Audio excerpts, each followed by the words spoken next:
இப்பொழுது 3 நாட்கள் நாம் இங்கே கூடி வருகிறோம். இன்றைக்கு முதலாவது நாளிலே நாம் ஆண்டவருடைய சமூகத்தில் வந்திருக்கிறோம்.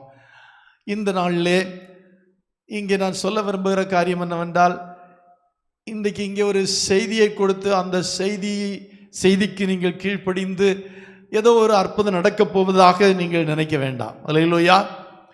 51 வாரங்கள் நாம் ஆராதித்து விட்டோம். இந்த வருடத்திலே தானே 2023 வருடம் 52 வாரங்கள் 51 வாரங்கள் நம்ம ஆராதித்து விட்டோம். இனி ஒரு வாரம் 31ஆம் தேதி கடைசி ஞாயிற்றுக்கிழமை ஆராதனை இருக்கிறது. அல்லேலூயா.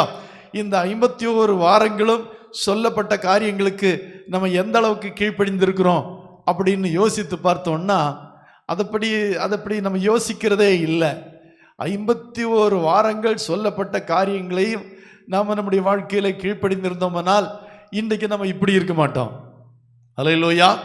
ஒரு பையன் 213 நாட்கள் ஸ்கூல் டேஸ், ஒர்க்கிங் டேஸ், அந்த 213 நாட்களும் அந்த வகுப்புக்கு சென்று அந்த வகுப்பில் சொல்லப்படுகிற பாடங்களை கேட்டு படித்திருந்தா நிச்சயமாக அடுத்த வருஷம் அடுத்த கிளாஸுக்கு என்ன செய்வான்? போய்விடுவான். அந்த 213 நாட்கள் வேலை நாட்களிலும் அவன் வகுப்புக்கு மட்டும் சென்றிருக்கிறான், படிக்கவில்லை என்றால் என்ன பெற முடியாது? வெற்றி அடைய முடியாது. அதே போல தான் கிறிஸ்தவ வாழ்க்கையிலும் நமக்கு அவ்வப்போது கொடுக்கிற ஆலோசனைகளை கேட்டு அதன்படி நடக்கும்போது அதற்கு பலன் உண்டாகிறது. அல்லேலூயா. எந்த அற்புதம் நடக்க வேண்டுமானாலும் நாம் நம்மை பரிசுத்தம் பண்ணிக்கொள்ள வேண்டும். ஒரு அல்லேலூயா சொல்லுமா? அல்லேலூயா. நம்முடைய வாழ்க்கையில் அற்புதம் நடப்பதற்கும் பரிசுத்தத்திற்கும் ரொம்ப தொடர்பு இருக்கிறது. அல்லேலூயா. பரிசுத்தமாக இருந்தால் தான் அற்புதம் நடக்குமானால் வேத வசனம் விதமாக சொல்லி இருக்கிறது. யோசுவாவின் புஸ்தகம் 3ஆம் அதிகாரம் 5ஆம் வசனத்திலே யோசுவா அங்கே சொல்லுகிறார். 3ஆம் அதிகாரம் 5ஆம் வசனம்,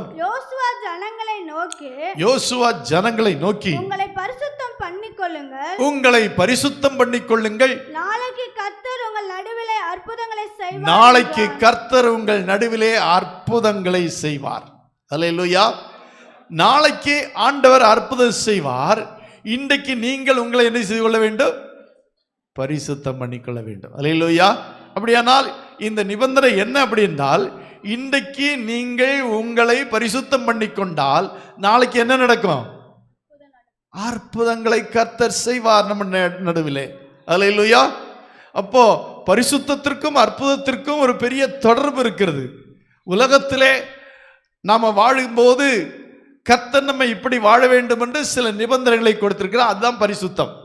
இப்படி வாழ்ந்தால்தான் நீங்கள் பரிசுத்தமாக இருப்பீர்கள், இதையெல்லாம் கை கொண்டால் நீங்கள் பரிசுத்தமாக இருப்பீர்கள் என்று ஆண்டவர் நமக்கு சில வார்த்தைகளை, சில வசனங்களை, சில நிபந்தனைகளை சொல்லி இருக்கிறார். அப்போ நம்முடைய வாழ்க்கையில அற்புதம் நடக்க வேண்டுமானால் இங்கே யோசுவா சொல்லுகிறார், உங்களை பரிசுத்தம் பண்ணிக்கொள்ளுங்கள், நாளைக்கு கர்த்தர் உங்கள் நடுவிலே அற்புதங்களை செய்வார். அல்லேலூயா. நம்முடைய வாழ்க்கையில அநேக அற்புதங்களை நம்ம எதிர்பார்க்கிறோம். அநேக அற்புதங்கள் நம்முடைய வாழ்க்கையில் நடைபெறாவிட்டால் நம்முடைய வாழ்க்கையில மேன்மையான காரியங்களும் நடக்காது. நார்மலா எப்படி போயிட்டு இருக்குமோ அப்படிதான் நடக்கும். அன்றன்றைக்கு உணவு, அன்றன்றைக்கு உடை, அன்றன்றைக்கான ஒரு வசதிகள், இவைகள் நமக்கு கிடைக்கும். அது நம்முடைய செயல்னாலே, நம்முடைய வேலையினாலே, நம்முடைய முயற்சினாலே அந்த காரியங்கள் நடக்கலாம். ஆனால் வாழ்க்கையில பெரிய காரியங்கள் நடக்க வேண்டுமானால் நான் நம்மை பரிசுத்தம் பண்ண வேண்டும். அல்லேலூயா. அல்லேலூயா. இதை சார்ந்த இன்னொரு வசனத்தை நான் உங்களுக்கு சொல்ல விரும்புகிறேன். எண்ணாகமத்தின் புஸ்தகம் 11ஆம் அதிகாரம் 18ஆம் வசனத்திலே வாசிக்கும் போது, எண்ணாகமம் 11ஆம் அதிகாரம் 18ஆம் வசனத்திலே விதமாய் சொல்லி இருக்கிறது, நீ ஜனங்களை நோக்கி நாளைக்காக உங்களை பரிசுத்தம் பண்ணுங்கள், நீங்கள் இறைச்சி சாப்பிடுவீர்கள். என்னங்க பரிசுத்தம் பண்றதுக்கு இறைச்சிக்கு என்னங்க சம்பந்தம்? இறைச்சி சாப்பிட்றது கூட என்ன பண்ணணுமா அப்படின்னா, நாளைக்கு நம்ம இறைச்சி சாப்பிடணும்னா இன்னைக்கு என்ன செய்யணும்? நம்ம பரிசுத்தம் பண்ணணும். அது எப்படிங்க? இஸ்ரவேல் ஜனங்கள் வனாந்திர யாத்திரையின் போது ஆண்டவர் அவர்களுக்கு என்ன கொடுத்தார்? மன்னாவை கொடுத்தார். தேவ தூதர்கள் சாப்பிடுகிற அப்பத்தை கொடுத்தார். அதை சாப்பிட்டே வந்தாங்க. நல்லா தான் இருந்துச்சு. நல்லா இருக்குது. எல்லாம் கொஞ்ச நாள் போக போக அது என்னவாயிடுச்சு, அவங்களுக்கு ரொம்ப போர் அடிச்சிருச்சு. என்னடா என்னைக்குமே இந்த மன்னா, என்னைக்குமே இந்த வானத்திலிருந்து இந்த மன்னா வருது, அந்த மன்னாவை பொறுக்கி கொண்டு போய் சமைக்கிறோம், சாப்பிட்றோம், அது ரொம்ப ஒரு மாதிரி இருக்குல்ல. டெய்லி எதையாவது ஒன்று தொடர்ந்து சாப்பிட்டா போர் அடிச்சிடும்ல. அடிக்காதா? அடிக்கும், எல்லாருக்குமே அடிக்கும். தொடர்ந்து ஒரு பொருளை நம்ம சாப்பிட்டு வந்தோம்னா அது நமக்கு போர் அடிச்சிடும், அது ரொம்ப கஷ்டமா இருக்கும்.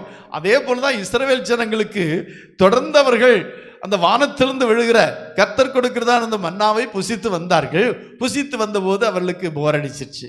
அப்போ போர் அடிச்ச உடனே அவங்க சொன்னாங்க, நாங்க எகிப்தில எல்லாம் இறைச்சி பாத்தங்கள் என்று உட்கார்ந்து என்ன சாப்பிட்டுட்டு இருந்தோம், திருப்தியாய் சாப்பிட்டு கொண்டிருந்தோம் அப்படின்னு சொன்னாங்க. உண்மையோ பொய்யோ தெரியாது. அல்லேலூயா. ஏன்னா இஸ்ரவேல் ஜனங்களுடைய கடைசி நாட்களை பார்க்கும்போது அவங்களுக்கு சாப்பிட்றதுக்கு என்ன கிடைக்கல, வைக்கோல் புல் கூட கிடைக்கல. பார்வோன் சொன்ன அந்த வைக்கோல் புல்ல கூட அவங்களுக்கு கொடுக்காதங்க, கடினமே வேலை வாங்குங்க, அவங்க கஷ்டப்படட்டும் அப்படின்னு சொன்னாங்க. கடைசி நாட்கள்ல அவங்களுக்கு சாப்பிட்றதுக்கு வைக்கோல் புல் கூட கிடைக்கல அப்படிங்கிற சூழ்நிலைமையெல்லாம் ஏற்பட்டது. அப்ப அதுக்கு முன்னாக நாங்கள் இறைச்சி பாத்திரங்கள் என்றே உட்கார்ந்து திருப்தியாய் சாப்பிட்டோன்னு சொல்றது எப்போன்னு தெரியல. அடிமைகளாக வேலை செய்தால் அதற்கு முன்பு யோசேப்புடைய காலத்திலே ஒருவர்கள், யோசேப்பு வாழ்ந்திருந்த காலத்திலே அவர்கள் என்ன செஞ்சிருக்கலாம், திருப்தியாய் சாப்பிட்டிருக்கலாம். அதற்கு பிறகு யோசேப்புடைய வாழ்க்கைக்கு பிறகு யோசேப்பை அறியாத வேறொரு ராஜன் வந்தான்னு சொல்லியிருக்கு, அப்படித்தானே? யோசேப்பை அறியாத ஒரு ராஜன் வந்த உடனே எல்லாம் தலைகீழா மாறிடுச்சு. யோசேப்பு இருக்கும்போது இஸ்ரவேல் ஜனங்கள் எகிப்திலே அவங்க தான் ஆளு, அவங்க தான் என்னது பெரிய ஒரு பலம், பெரிய ஒரு ஜனங்கள் என்று சொன்னால் இஸ்ரவேல் ஜனங்கள் தான் அங்க பெரிய ஜனங்கள் என்றால் அவங்க அதிகமாக இருக்கிறார்கள். இரண்டாவது யோசேப்பு யாரா இருக்கிறான், ராஜாவாக இருக்கிறான், அல்லது ராஜாவுக்கு அடுத்த ஆளாக இருக்கிறான். யோசேப்பு சொல்றதா அங்க நடக்கும். அப்படி இருக்கும்போது இஸ்ரவேல் ஜனங்கள் எப்படி இருந்தாங்க, அப்படி காலரை தூக்கி விட்டுட்டு நாங்க தாடா இந்த நாட்டின் பெரிய ஆட்கள், எங்க நாங்க சொல்றதுதான் நடக்கும், எங்க யோசேப்பு சொல்றதுதான் நடக்கும். அதனால எல்லாரும் இஸ்ரவேல் ஜனங்களுக்கெல்லாம் பயந்து வாழ்ந்திருந்தார்கள். ஏன்னால் யோசேப்பு சொல்றதுதான் நடக்கும். என்ன பார்வோன்னு சொல்லிட்டான், எப்பா யோசேப்பு சொல்லாம நீங்க கையையும் காலையும் என்ன செய்யக்கூடாது, அசைக்க கூட கூடாது, அப்படின்னா ஒண்ணுமே பேசக்கூடாது, யோசேப்போட அனுமதியோட தான் நீங்க கையை காலை கூட அசைக்கணும். அப்படின்னா எவ்வளவு பெரிய கட்டளை பாருங்க. அது அப்படியெல்லாம் கட்டளை போட்டிருந்ததுனாலே அந்த எகிப்து ஜனங்கள் கூட இஸ்ரவேல் ஜனங்களுக்கு பயந்திருந்தார்கள். இஸ்ரவேல் தேவனுடைய ஜனங்களுடைய தயவை நாடி இருந்தார்கள் கூட சொல்லலாம். அல்லேலூயா. ஏதாவது ஒரு காரியம் நடக்கணும், இஸ்ரவேல் எகிப்து ஜனங்களுக்கு ஏதாவது ஒரு காரியம் நடக்கணும்னா அவங்க யார்கிட்ட வந்து சொல்லுவாங்க, இஸ்ரவேல் ஜனங்கள்ட்ட வந்து சொல்லுவாங்க, ஐயா உங்க யோசேப்பு கிட்ட சொல்லுங்க, எங்களுக்கு இப்படி ஒரு காரியம் ஆக வேண்டி இருக்குது, கொஞ்சம் சொல்லுங்களேன். உடனே சொல்லுவான், சொல்றோம் இருங்க, சொல்றோம் பாத்துக்கலாம், நீங்க போங்க பாத்துக்கிறோம் அப்படின்னு சொல்லிப்பாங்க. ஏண்டா யோசேப்பு அதிபதியாயிருக்கிறான், இஸ்ரவேல் ஜனங்கள் அந்த நாட்டிலே நல்லா வாழ்ந்து கொண்டிருக்கிறார்கள். இப்படிப்பட்டவர்கள் அந்த காலத்திலே ஒருவேளை என்ன செய்யலாம், திருப்தியா இறைச்சி பத்திரங்கள் எண்டையில உட்கார்ந்து சாப்பிட்டுருக்கலாம். அது கொஞ்ச காலம்தான். ஆனா அதுக்கு பிறகு 300 வருடங்கள் அடிமைத்தனத்திலே இருந்தார்கள். 400 வருடங்கள், 430 வருடங்கள், அதுல ஒரு 130 வருடம் யோசேப்பு வாழ்ந்திருந்த நாட்கள் என்று சொல்லலாம். மீதி இருக்கிற 300 வருடங்கள் அவர்களுக்கு கஷ்டம்தான். ஏனென்றால் யோசேப்பை அறியாத ஒரு ராஜன் அங்கே வந்தபோது அவர்களுக்கு அந்த தலைகளா எல்லாம் மாறிடுச்சு. ஆமா, இஸ்ரவேல் ஜனங்களுக்கு இதுவரை கொடுத்திருந்ததான எல்லா அனுகூலங்களையும் எடுத்துவிட்டு அந்த ராஜா அவர்களை துன்பப்படுத்த ஆரம்பித்தான். அல்லேலூயா. ஆனா இப்போ அவங்க மோசேகிட்ட சொல்றாங்க, எப்படி சொல்றாங்க, நாங்கள் இறைச்சி பாத்திரங்கள் உட்கார்ந்து என்ன சாப்பிட்டு இருந்தோம், திருப்தியாய் சாப்பிட்டு கொண்டிருந்தோம் சொல்றாங்க. எப்பவோ எத்தனையோ வருடங்களுக்கு முன்பாக நடந்த காரியத்தை சொல்றாங்க. அல்லேலூயா. ஆனாலும் இப்போ ஆண்டவரை பார்த்து மோசே முறையிட்டார். அப்பொழுது ஆண்டவர் சொன்னார், போ நான் உங்களுக்கு இறைச்சி கொடுக்கிறேன் அப்படின்னு சொன்னாரு. இறைச்சி கொடுக்கிறேன்னு சொன்ன ஆண்டவர் சொன்னார். அதை போய் இப்ப மோசே அவங்களுக்கு சொல்றான் பாருங்க, நாளைக்காக உங்களை பரிசுத்தம் பண்ணுங்கள், நீங்கள் இறைச்சி சாப்பிடுவீர்கள். அல்லேலூயா. இறைச்சி என்றால் என்ன, இவர்கள் விரும்பி கேட்டது. அப்படித்தான் எடுத்துக்கணும். இறைச்சியை அவர்கள் விரும்பி கேட்டார்கள். எங்களுக்கு இறைச்சி சாப்பிடணும் போல இருக்குது, நாங்கள் எகிப்தில எல்லாம் இறைச்சி சாப்பிட்டோம், இங்கே வந்து மன்னாவை மட்டும் சாப்பிட்டுட்டு இருக்கிறோம், எங்களுக்கு இறைச்சி வேண்டும் அப்படின்னு கேட்டாங்க. இப்போ மோசே சொல்லுகிறார், நாளைக்காக உங்களை பரிசுத்தம் பண்ணிக்கொள்ளுங்கள், நீங்கள் இறைச்சி சாப்பிடுவீர்கள். அப்படின்னா என்ன அர்த்தம்? நீங்க கேட்டது உங்களுக்கு கிடைக்கணும்னா நீங்க உங்களை என்ன செய்யணும்? அவ்வளவுதான். அல்லேலூயா. நீங்கள் கேட்டது உங்களுக்கு கிடைக்கணும். இறைச்சி மாத்திரமல்ல, நீங்கள் கேட்டது உங்களுக்கு கிடைக்கணும்னா நீங்கள் உங்களை என்ன செய்து கொள்ளுங்கள்? பரிசுத்தம் பண்ணிக்கொள்ளுங்கள். அல்லேலூயா, அல்லேலூயா. இதைத்தான் நான் இன்றைக்கு உங்களுக்கு சொல்லிக் கொள்ளுகிறேன். இந்த 2023ஆம் வருடத்தில் நம்ம கேட்ட காரியங்கள் இதுவரை கிடைக்காவிட்டால், கேட்ட காரியங்கள் கிடைப்பதற்கு இங்கே யோசுவாவும் இங்கே மோசேயும் ஒரே காரியத்தை சொல்லுகிறார்கள், நீங்கள் உங்களை என்ன செய்து கொள்ளுங்கள்? பரிசுத்தம் பண்ணிக்கொள்ளுங்கள். அப்போ பரிசுத்தம் பண்ணுவதற்கும் நம்ம விரும்பி கேட்கிற காரியங்கள் கிடைக்கிறதற்கும் ஒரு பெரிய சம்பந்தம் இருக்கிறது. அல்லேலூயா. மனம் போல வாழ்ந்து விட்டு ஆண்டவரிடத்தில் கேட்டதெல்லாம் கிடைக்கும்னு நினைக்கவே கூடாது. அதைத்தான் இங்கே தெளிவாய் சொல்லப்பட்டிருக்கிறது. நாளைக்காக உங்களை பரிசுத்தம் பண்ணுங்கள், இறைச்சி சாப்பிடுவீர்கள். இப்போ இஸ்ரவேல் ஜனங்கள் ஆண்டவர்கிட்ட கேட்டாங்க, மோசைகிட்ட முறையிட்டாங்க. மோசே சென்று ஆண்டவரிடத்தில் சொன்ன, ஆண்டவரே இந்த ஜனங்கள் இப்படி சொல்றாங்க, என்னை கல்லறிய பார்க்குறாங்க, இப்படியெல்லாம் சொல்றாங்க, நாங்கள் இறைச்சி பாத்திரங்கள் திருப்தியாக சாப்பிட்டோன்னு சொல்றாங்க, இப்போ இறைச்சி இல்லையே என்று சொல்லி அவர்கள் ரொம்ப கவலைப்படுறாங்க. அப்போ ஆண்டவரே உங்களுக்கு இறைச்சி கொடுங்கன்னு அந்த மோசே கேட்டவுடனே, சரி அப்படியா, நாளைக்கு அவங்களுக்கு கொடுத்துறேன் அப்படின்னு சொல்லலை. அப்படி சொல்லியிருக்கலாம்ல. நாளைக்கா, சரி நாளைக்கு இல்லைப்பா, நாளை என்ன, அல்ல ஒரு வருஷம் கழிச்சு, ஒரு மாதம் கழிச்சு உங்களுக்கு இறைச்சி கொடுக்குறேன், அல்லது இப்போவே வானத்திலிருந்து என்ன கொடுக்குறேன், உங்களுக்கு காடைகளை அனுப்புகிறேன், அல்லது சமுத்திரத்திலிருந்து உங்களுக்கு காடைகளை அனுப்புகிறேன், நாளையிலிருந்து இறைச்சி சாப்பிடுவீங்கன்னு சொல்லியிருக்கலாம். சொல்லியிருக்கலாமா இல்லையா? சொல்லியிருக்கலாம். ஆனால் அப்படி சொல்லலை. நாளைக்காக உங்களை பரிசுத்தம் பண்ணுங்கள், நீங்கள் என்ன சாப்பிடுவீர்கள்? அல்லேலூயா. கீழே சொல்லப்பட்டிருக்கு பாருங்க, எங்களுக்கு இறைச்சி சாப்பிட கொடுப்பவர் யார் என்றும், எகிப்திலே எங்களுக்கு சௌக்கியமா இருந்தது என்றும் கர்த்தருடைய செவிகள் கேட்க அழுதீர்களே, அழுதீர்களே. இஸ்ரவேல் ஜனங்கள் இறைச்சிக்காக என்ன செஞ்சிருக்காங்க? அழுதுருக்காங்க. அல்லேலூயா. நம்மளும் நம்முடைய வாழ்க்கையில சில காரியங்களுக்காக அழுதுருக்கலாம். இந்த 2023ஆம் வருடத்தில் நமக்கு வேண்டிய சில காரியங்களுக்காக நம்ம அழுதுருக்கலாம். அது யார்கிட்ட? ஆண்டவரை நோக்கி முறையிட்டு அழுதுருக்கலாம். அழுதுருக்கீங்களா? 2023 அழுது ஜெபம் பண்ணியிருக்கீங்களா ஏதாவது காரியத்திற்காக? அல்லேலூயா, அல்லேலூயா. எந்த வருடத்தில் நீங்கள் அதிகமாக அழுதீர்களோ அந்த அழுகைக்கு பலன் அடுத்த வருடத்தில் கிடைக்கும். அல்லேலூயா, அல்லேலூயா, அல்லேலூயா. நம்முடைய அழுகையின் சத்தத்தை கர்த்தர் கேட்பார். அல்லேலூயா. நம்முடைய அழுகையின் கண்ணீர் தேவனுடைய சமூகத்துக்கு செல்லும். இங்க பாருங்க, சொல்றாரு, எங்களுக்கு இறைச்சி சாப்பிட கொடுப்பவர் யார் என்றும், எகிப்திலே எங்களுக்கு சௌக்கியமாய் இருந்தது என்றும், எங்களுக்கு எகிப்திலே சௌக்கியமாய் இருந்தது என்றும் கர்த்தருடைய செவிகள் கேட்க அழுதீர்களே என்று சொல்றார். அல்லேலூயா. அழுதீர்களே அப்படின்னா, அழுத சில காரியங்களுக்கு கூட உடனே பதில் கிடைக்கல.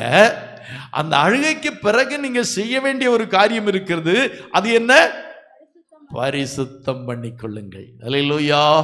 நீங்களும் இன்னைக்கு வர சொல்லி, நான் எத்தனை தடவை அழுது ஜெபம் பண்றேன், எவ்வளவு அழுது ஜெபம் பண்றேன், என்னுடைய காரியங்கள் நடக்கலையே, நான் கேட்ட காரியங்கள் கிடைக்கலையே அப்படின்னு. நடக்கும். ஆனா அழுகைக்கு பிறகு நீங்கள் செய்ய வேண்டிய ஒரு காரியம் இருக்கிறது, உங்களை பரிசுத்தம் பண்ணிக்கொள்ளுங்கள். அல்லேலூயா, அல்லேலூயா. ஆகையால் நீங்கள் சாப்பிடும்படி கர்த்தர் உங்களுக்கு இறைச்சி கொடுப்பார். எப்போது கொடுப்பார்? நீங்கள் அழுத உடனே அல்ல, அழுத பிறகு நீங்கள் உங்களை பரிசுத்தம் பண்ணிக்கொள்ளும் போது கர்த்தர் உங்களுக்கு நீங்கள் கேட்ட இறைச்சியை கொடுப்பார். அல்லேலூயா, அல்லேலூயா. அப்போ இந்த வருடத்திலே நாம் அழுத அழுகை எல்லாம் கரெக்ட், அது தப்பு இல்லை. கர்த்தர் நம்முடைய அழுகையின் சத்தத்தை கேட்பார். ஒரு சிறு பிள்ளை அழுத போதே கர்த்தர் கேட்டார். இஸ்மவேல், ஆகார் இஸ்மவேலை அழைத்துக் கொண்டு வனாந்தரத்திலே செல்லுகிறாள். அங்கே தண்ணீரும் தீர்ந்து விட்டது. இப்பொழுது அவர்களுக்கு குடிக்க தண்ணீர் இல்லை. ஆகவே அவள் இஸ்மவேலை என்ன செய்கிறாள்? ஒரு செடியின் கீழே போட்டுவிட்டு தூரத்தில் போய் உட்கார்ந்து அழுகிறாள். அல்லேலூயா. அங்கே போய் பிள்ளை சாகிறதை காணக்கூடாமல், அப்படிதான் சொல்லப்பட்டிருக்கிறது. பிள்ளை சாகிறதை நான் பார்க்க மாட்டேன் என்று, பிள்ளை சாகிறதை நான் பார்க்க மாட்டேன் என்று எதிராக அம்பு பாயும் தூரத்திலே போய் உட்கார்ந்து பாயும் தூரத்தில் உட்கார்ந்து சத்தமிட்டு அழுதாள். சத்தமிட்டு அழுதாள். அல்லேலூயா. சத்தமிட்டு அழுதாள். பிள்ளை அதுவும் நாவறண்டு தண்ணி கிடைக்காம சாகிறத நான் பார்க்க கூடாது. ஒரு தாய் அதை விரும்புவாளா? தாய் ஒரு குழந்தை சாகிறத விரும்பவே மாட்டாங்க.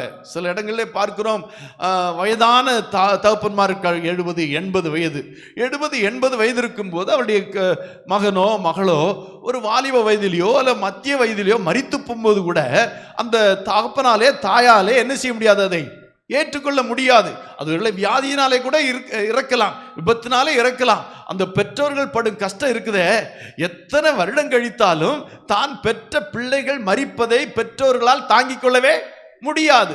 அதுவும் இப்பொழுது சில விபத்திலே மரிக்கிறது என்றால் அந்த பெற்றோர்களால் தாங்கிக் கொள்ள முடியாது. இப்போது அதைவிட மோசமாக இஸ்மவேல் என்ன செய்கிறான்? தாகத்தாலே நாவறண்டு சாக போகிறான். அந்த நாவறண்டு சாகிறது சாதாரணமா இருக்காது. நீங்க கூட ஒருத்தர் சாகும்போது பால் ஊத்துவாங்க அல்லது தண்ணி ஊத்துவாங்க. ஏன்னா அவங்க நாவறட்சியாலே சாகக்கூடாது என்பதற்காக பாலையோ தண்ணீரையோ இனிப்பு பழங்களையோ ஊற்றுவார்கள். அல்லேலூயா. அப்படியானா நாவறண்டு சாகிறது ஒரு கடுமையான தண்டனை, கடுமையான ஒரு காரியம். அதை பார்க்க கூடாது, அதை பார்க்க சகிக்க முடியாது. அல்லேலூயா. ஆகவேதான் அந்த பாலை ஊற்றுகிறாள், தண்ணீரை ஊற்றுகிறார்கள் அல்லது எதையாவது கொடுக்கிறார்கள். இப்பொழுது இஸ்மவேல் தாகத்தால் சாக போகிறானே என்று அதை பார்க்க கூடாமல் ஆகார் என்ன செய்கிறாள்? போய் அங்கே தூரத்தில் உட்கார்ந்து கொண்டு அழுகிறாள். அல்லேலூயா, அல்லேலூயா. அங்கே வேதம் சொல்லி இருக்க, கர்த்தர் பிள்ளையின் சத்தத்தை கேட்டார். ஒரு அல்லேலூயா சொல்லுமே. அல்லேலூயா, அல்லேலூயா. அருமையான தேவனுடைய ஜனங்களே, நீங்க கொஞ்சம் யோசித்து பாருங்க. ஒரு பக்கம் யார் அழுகிறாள்? ஆகார் அழுகிறார், அப்படித்தானே? பிள்ளை சாகிறதை காணக்கூடாம. இன்னொரு பக்கம் என்ன சொல்லப்பட்டிருக்கு? தேவன் பிள்ளையின் சத்தத்தை கேட்டார். தேவன் பிள்ளையின் சத்தத்தை கேட்டார். சத்தம் அப்படின்னா என்ன சத்தம் தெரியுமா? நான் வறண்டு சாக போகிற ஒரு நிலைமை. நீங்களே யோசித்து பாருங்க. ரொம்ப தாகம் அடிச்சிச்சுன்னு வைப்போம். ரொம்ப தாகம் அடிச்சா நம்முடைய சத்தம் எல்லாமே வித்தியாசமாயிரும். அது நம்ம என்ன பேசுறோம் என்ன சொல்றோங்கிறதே புரியாது. நம்முடைய நாவிலே யோசித்து பாருங்க. நான் வறண்டு விட்டால் நம்மளால பேச முடியாது. நான் வறண்டு விட்டால் நம்ம உச்சரிக்க முடியாத வார்த்தைகள் வெளியே வராது. அப்போ இந்த இஸ்மவேல் அந்த சத்தத்தை, எந்த சத்தத்தை தெரியுமா? நான் வறண்ட சத்தத்திலே, நான் வறண்டு இருக்கிற நேரத்தில் நான் நினைக்கிறேன், அம்மா என்று கூப்பிட்டு இருப்பான், அல்ல ஆண்டவரே என்று கூப்பிட்டு இருப்பான். அந்த சத்தம் வெளியே வந்திருக்காது. ஏன்னா நாவு என்னவாயிருச்சு? ட்ரை ஆயிருச்சு. நம்முடைய நாவு யோசித்து பாருங்க. இப்பவே நம்முடைய நாவு, நம்ம வாய்க்குள்ளே நம்முடைய நாவு எப்போதுமே வழுவழுப்பா இருக்கிறது. அந்த வழுவழுப்பு இல்லாவிட்டால் நம்மளால என்ன செய்ய முடியாது? பேச முடியாது. பேசுகிறது என்ன என்று பிறருக்கு கேட்காது. இப்போது இஸ்மவேல் அந்த செடியின் கீழே இருந்து கொண்டு சத்தமிடுகிறான். மா என்றோ ஆண்டவர் என்றோ ஏதோ ஒரு சத்தத்தை போடுகிறான். அப்ப யோசித்து பாருங்க. நான் வறட்சினாலே வெளியே கேட்க முடியாத சத்தத்தை கூட ஆண்டவர் கேட்டார். அல்லேலூயா, அல்லேலூயா. அது ஒரு ஆச்சரியமான காரியம், அப்படிதானே? நான் வறண்டு சத்தம் வெளியே வர முடியாம சாக போற நேரத்தில் இருக்கிறதான அந்த வறட்சியான நேரத்தில் இருக்கிற சத்தத்தை கூட கர்த்தர் கேட்டார் என்று சொல்லப்பட்டிருக்கிறது. அல்லேலூயா, அல்லேலூயா. அப்படியானா தாய் அழுகிறார் ஒரு பக்கம், பிள்ளை சத்தமிடுகிறது இந்த பக்கம். ஆனால் இங்கே ஆண்டவர் அந்த சத்தத்தை கேட்டார் என்று சொல்லப்பட்டிருக்கிறது. அங்கே ஒரு துறவை காண்பித்தார். அவள் போய் தண்ணீர் மொண்டு கொண்டு வந்து இஸ்மவேலுக்கு கொடுத்து, இஸ்மவேல் திரும்ப உயிர் பெற்று அவர்கள் பயணம் தொடர்கிறது. ஆண்டவர் அவரோடு பேசுகிறார். ஆண்டவர் சொல்லுகிறபடி அவர் செய்கிறார். அல்லேலூயா. யோசித்து பார்ப்போம். அப்பத்தான் சொல்றார் ஆண்டவர், ஐயோ இவனையும் நான் ஒரு பெரிய ஜாதியாக்குவேன் என்று சொல்லுகிறார். இஸ்மவேலை ஒரு பெரிய ஜாதியாக்குவேன் என்று சொல்லுகிறார். அல்லேலூயா. அப்படியான பாருங்க, ஒரு அழுகைக்கு பின்னால், ஒரு சத்தத்துக்கு பின்னால் தேவன் அவனை ஒரு பெரிய ஜாதியாக்கும்படியான வாக்குத்தத்தத்தை கொடுத்து அவனை அற்புதமாய் நடத்துகிறார். அல்லேலூயா. அப்படியான அருமையான தேவனுடைய பிள்ளைகளே, நம்முடைய 2023ஆம் வருடத்திலே அநேக காரியங்களுக்காக நாம் அழுதிருக்கலாம். ஒருவேளை நான் வறண்டு கூட அந்த சத்தம் பக்கத்தில் இருக்கவங்களுக்கு கேட்காம இருக்கலாம். சிலவங்க பாருங்க, நீர் ஆகாரம் அருந்தாம கூட என்ன செய்வாங்க? ஃபாஸ்டிங் இருப்பாங்க. நம்ம அப்படியா காலையில் ஐயோ இன்னைக்கு ஃபாஸ்டிங் அதனால ஒரு டம்ளர் பால் குடிச்சிடலாம், பெரிய டம்ளர், அது இருக்கிறதுலே பெரிய டம்ளர் எடுத்து ஒரு டம்ளர் பால் குடிச்சிருவோம். அல்லேலூயா. வரும்போது சரி ஒரு டீ குடிச்சிருவோம். வந்து முடிஞ்சு போகும்போது உடனே அங்கே பக்கத்துல எல்லாம் டீ கடையெல்லாம் இருக்குது, போய் ஒரு டீ குடிச்சிருவோம். வீட்டுக்கு போகிறதுக்குள்ளே டீ குடிச்சிருவோம். இப்படியெல்லாம் நம்மளுடைய நாவை என்ன செய்வோம், ஆமாம், வழுவழுப்பாய் வைத்துக்கொள்வோம். யோசித்து பாருங்கள், அங்கே தண்ணீரின்றி அந்த கதறி அழுத அந்த ஆகாருடைய அல்லது இஸ்மவேலுடைய குரலை கர்த்தர் கேட்டார் என்று சொல்லப்பட்டிருக்கிறது. இப்போ அதற்கு பிறகு கர்த்தர் இஸ்மவேலை பெரிய ஜாதியாக்கினார். அல்லேலூயா. அவனையும் ஒரு பெரிய ஜாதியாக்குவேன்னார். ஈசாக்கை பெரிய ஜாதியாக்குவேன் என்று சொன்னார். இந்த இடத்துல பார்க்கும்போது இஸ்மவேலையும் பெரிய ஜாதியாக்குவேன் என்றார். அல்லேலூயா. இஸ்மவேலையும் ஒரு பெரிய ஜாதி. இதற்கு பின்பு அழுகை, ஒரு தாயின் அழுகை, ஒரு பிள்ளையினுடைய குரல், இதையெல்லாம் கேட்டபோது அவனையும் ஒரு பெரிய ஜாதியாக்குவேன் என்று சொல்லி ஒரு பெரிய ஜாதியாகவே ஆக்கிவிட்டார். அல்லேலூயா. அப்படியானா என்ன அர்த்தம் என்றால், இந்த 2023 வருடத்தில் நாம் அழுதிருப்போமானால், அல்லது நம்முடைய வறண்டு அந்த சத்தம் கூட வெளியே வர முடியாமல் நாம் தவித்துக் கொண்டிருந்து போமானால், அதற்கு பதில் கிடைக்காவிட்டால், இப்பொழுது ஆண்டவர் சொல்லுகிறார், எல்லாம் சரி, உன்னுடைய வேண்டுதலுக்கு நான் செவி சாய்க்கிறேன், ஆனால் உன்னை நீ பரிசுத்தம் பண்ணிக்கொள். ஹல்லேலூயா. உன்னை நீ பரிசுத்தம் பண்ணிக்கொள். ஹல்லேலூயா. நீ தேவனுடைய வார்த்தைக்கு கீழ்ப்படி, உன்னை பெரிய ஜாதியாக்குவேன், உன்னை ஆசீர்வதிப்பேன் என்று கர்த்தர் சொல்லுகிறார். ஹல்லேலூயா. ஹல்லேலூயா. ஆகவே இந்த 3 நாட்களும் ஒரு பரிசுத்தமாகுதலின் நாட்கள் என்று சொல்லுவோம். நாம் சுத்தமா இருக்கலாம், அது போதாது, பரிசுத்தம் என்று சொல்லுகிறார். அல்லேலூயா.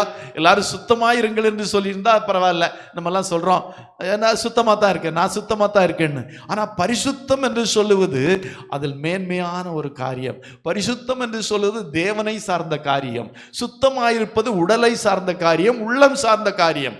ஆனால் பரிசுத்தம் என்பது தேவனை சார்ந்த காரியம். ஹல்லேலூயா. ஹல்லேலூயா.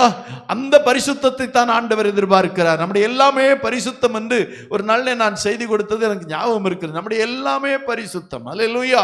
தேவனுடைய வார்த்தை பரிசுத்தம், நாம் பெற்றிருக்கிறது பரிசுத்த ஆவி, நம்முடைய ஆண்டவர் பரிசுத்த ஆண்டவர், நம்முடைய எல்லாமே பரிசுத்தம் பரிசுத்தம் பரிசுத்தம் என்று சொல்லப்பட்டிருக்கிறது. ஆகவே இங்கே சொல்லப்பட்டிருக்க பரிசுத்தத்தை நாம் அடைந்து கொண்டோம் என்றால், அந்த பரிசுத்தம் பண்ணி கொண்டோம் என்றால், நிச்சயமாக இந்த 2023 வருடத்திலே நாம் வடித்த கண்ணீர்களுக்கெல்லாம் கர்த்தர் அற்புதத்தை செய்வார். அல்லது இறைச்சியை கேட்டார்கள், இறைச்சியை கொடுத்தார். அதே போல என்ன காரியம் கேட்டிருந்தாலும் நிச்சயமாக அதை 2024 வருடத்திலே கர்த்தர் நமக்கு கொடுப்பார். இந்த இடைப்பட்ட இந்த 3 நாட்களிலும் நம்மை பரிசுத்தம் பண்ணி கொள்ளுவோம். அல்லேலூயா. அல்லேலூயா.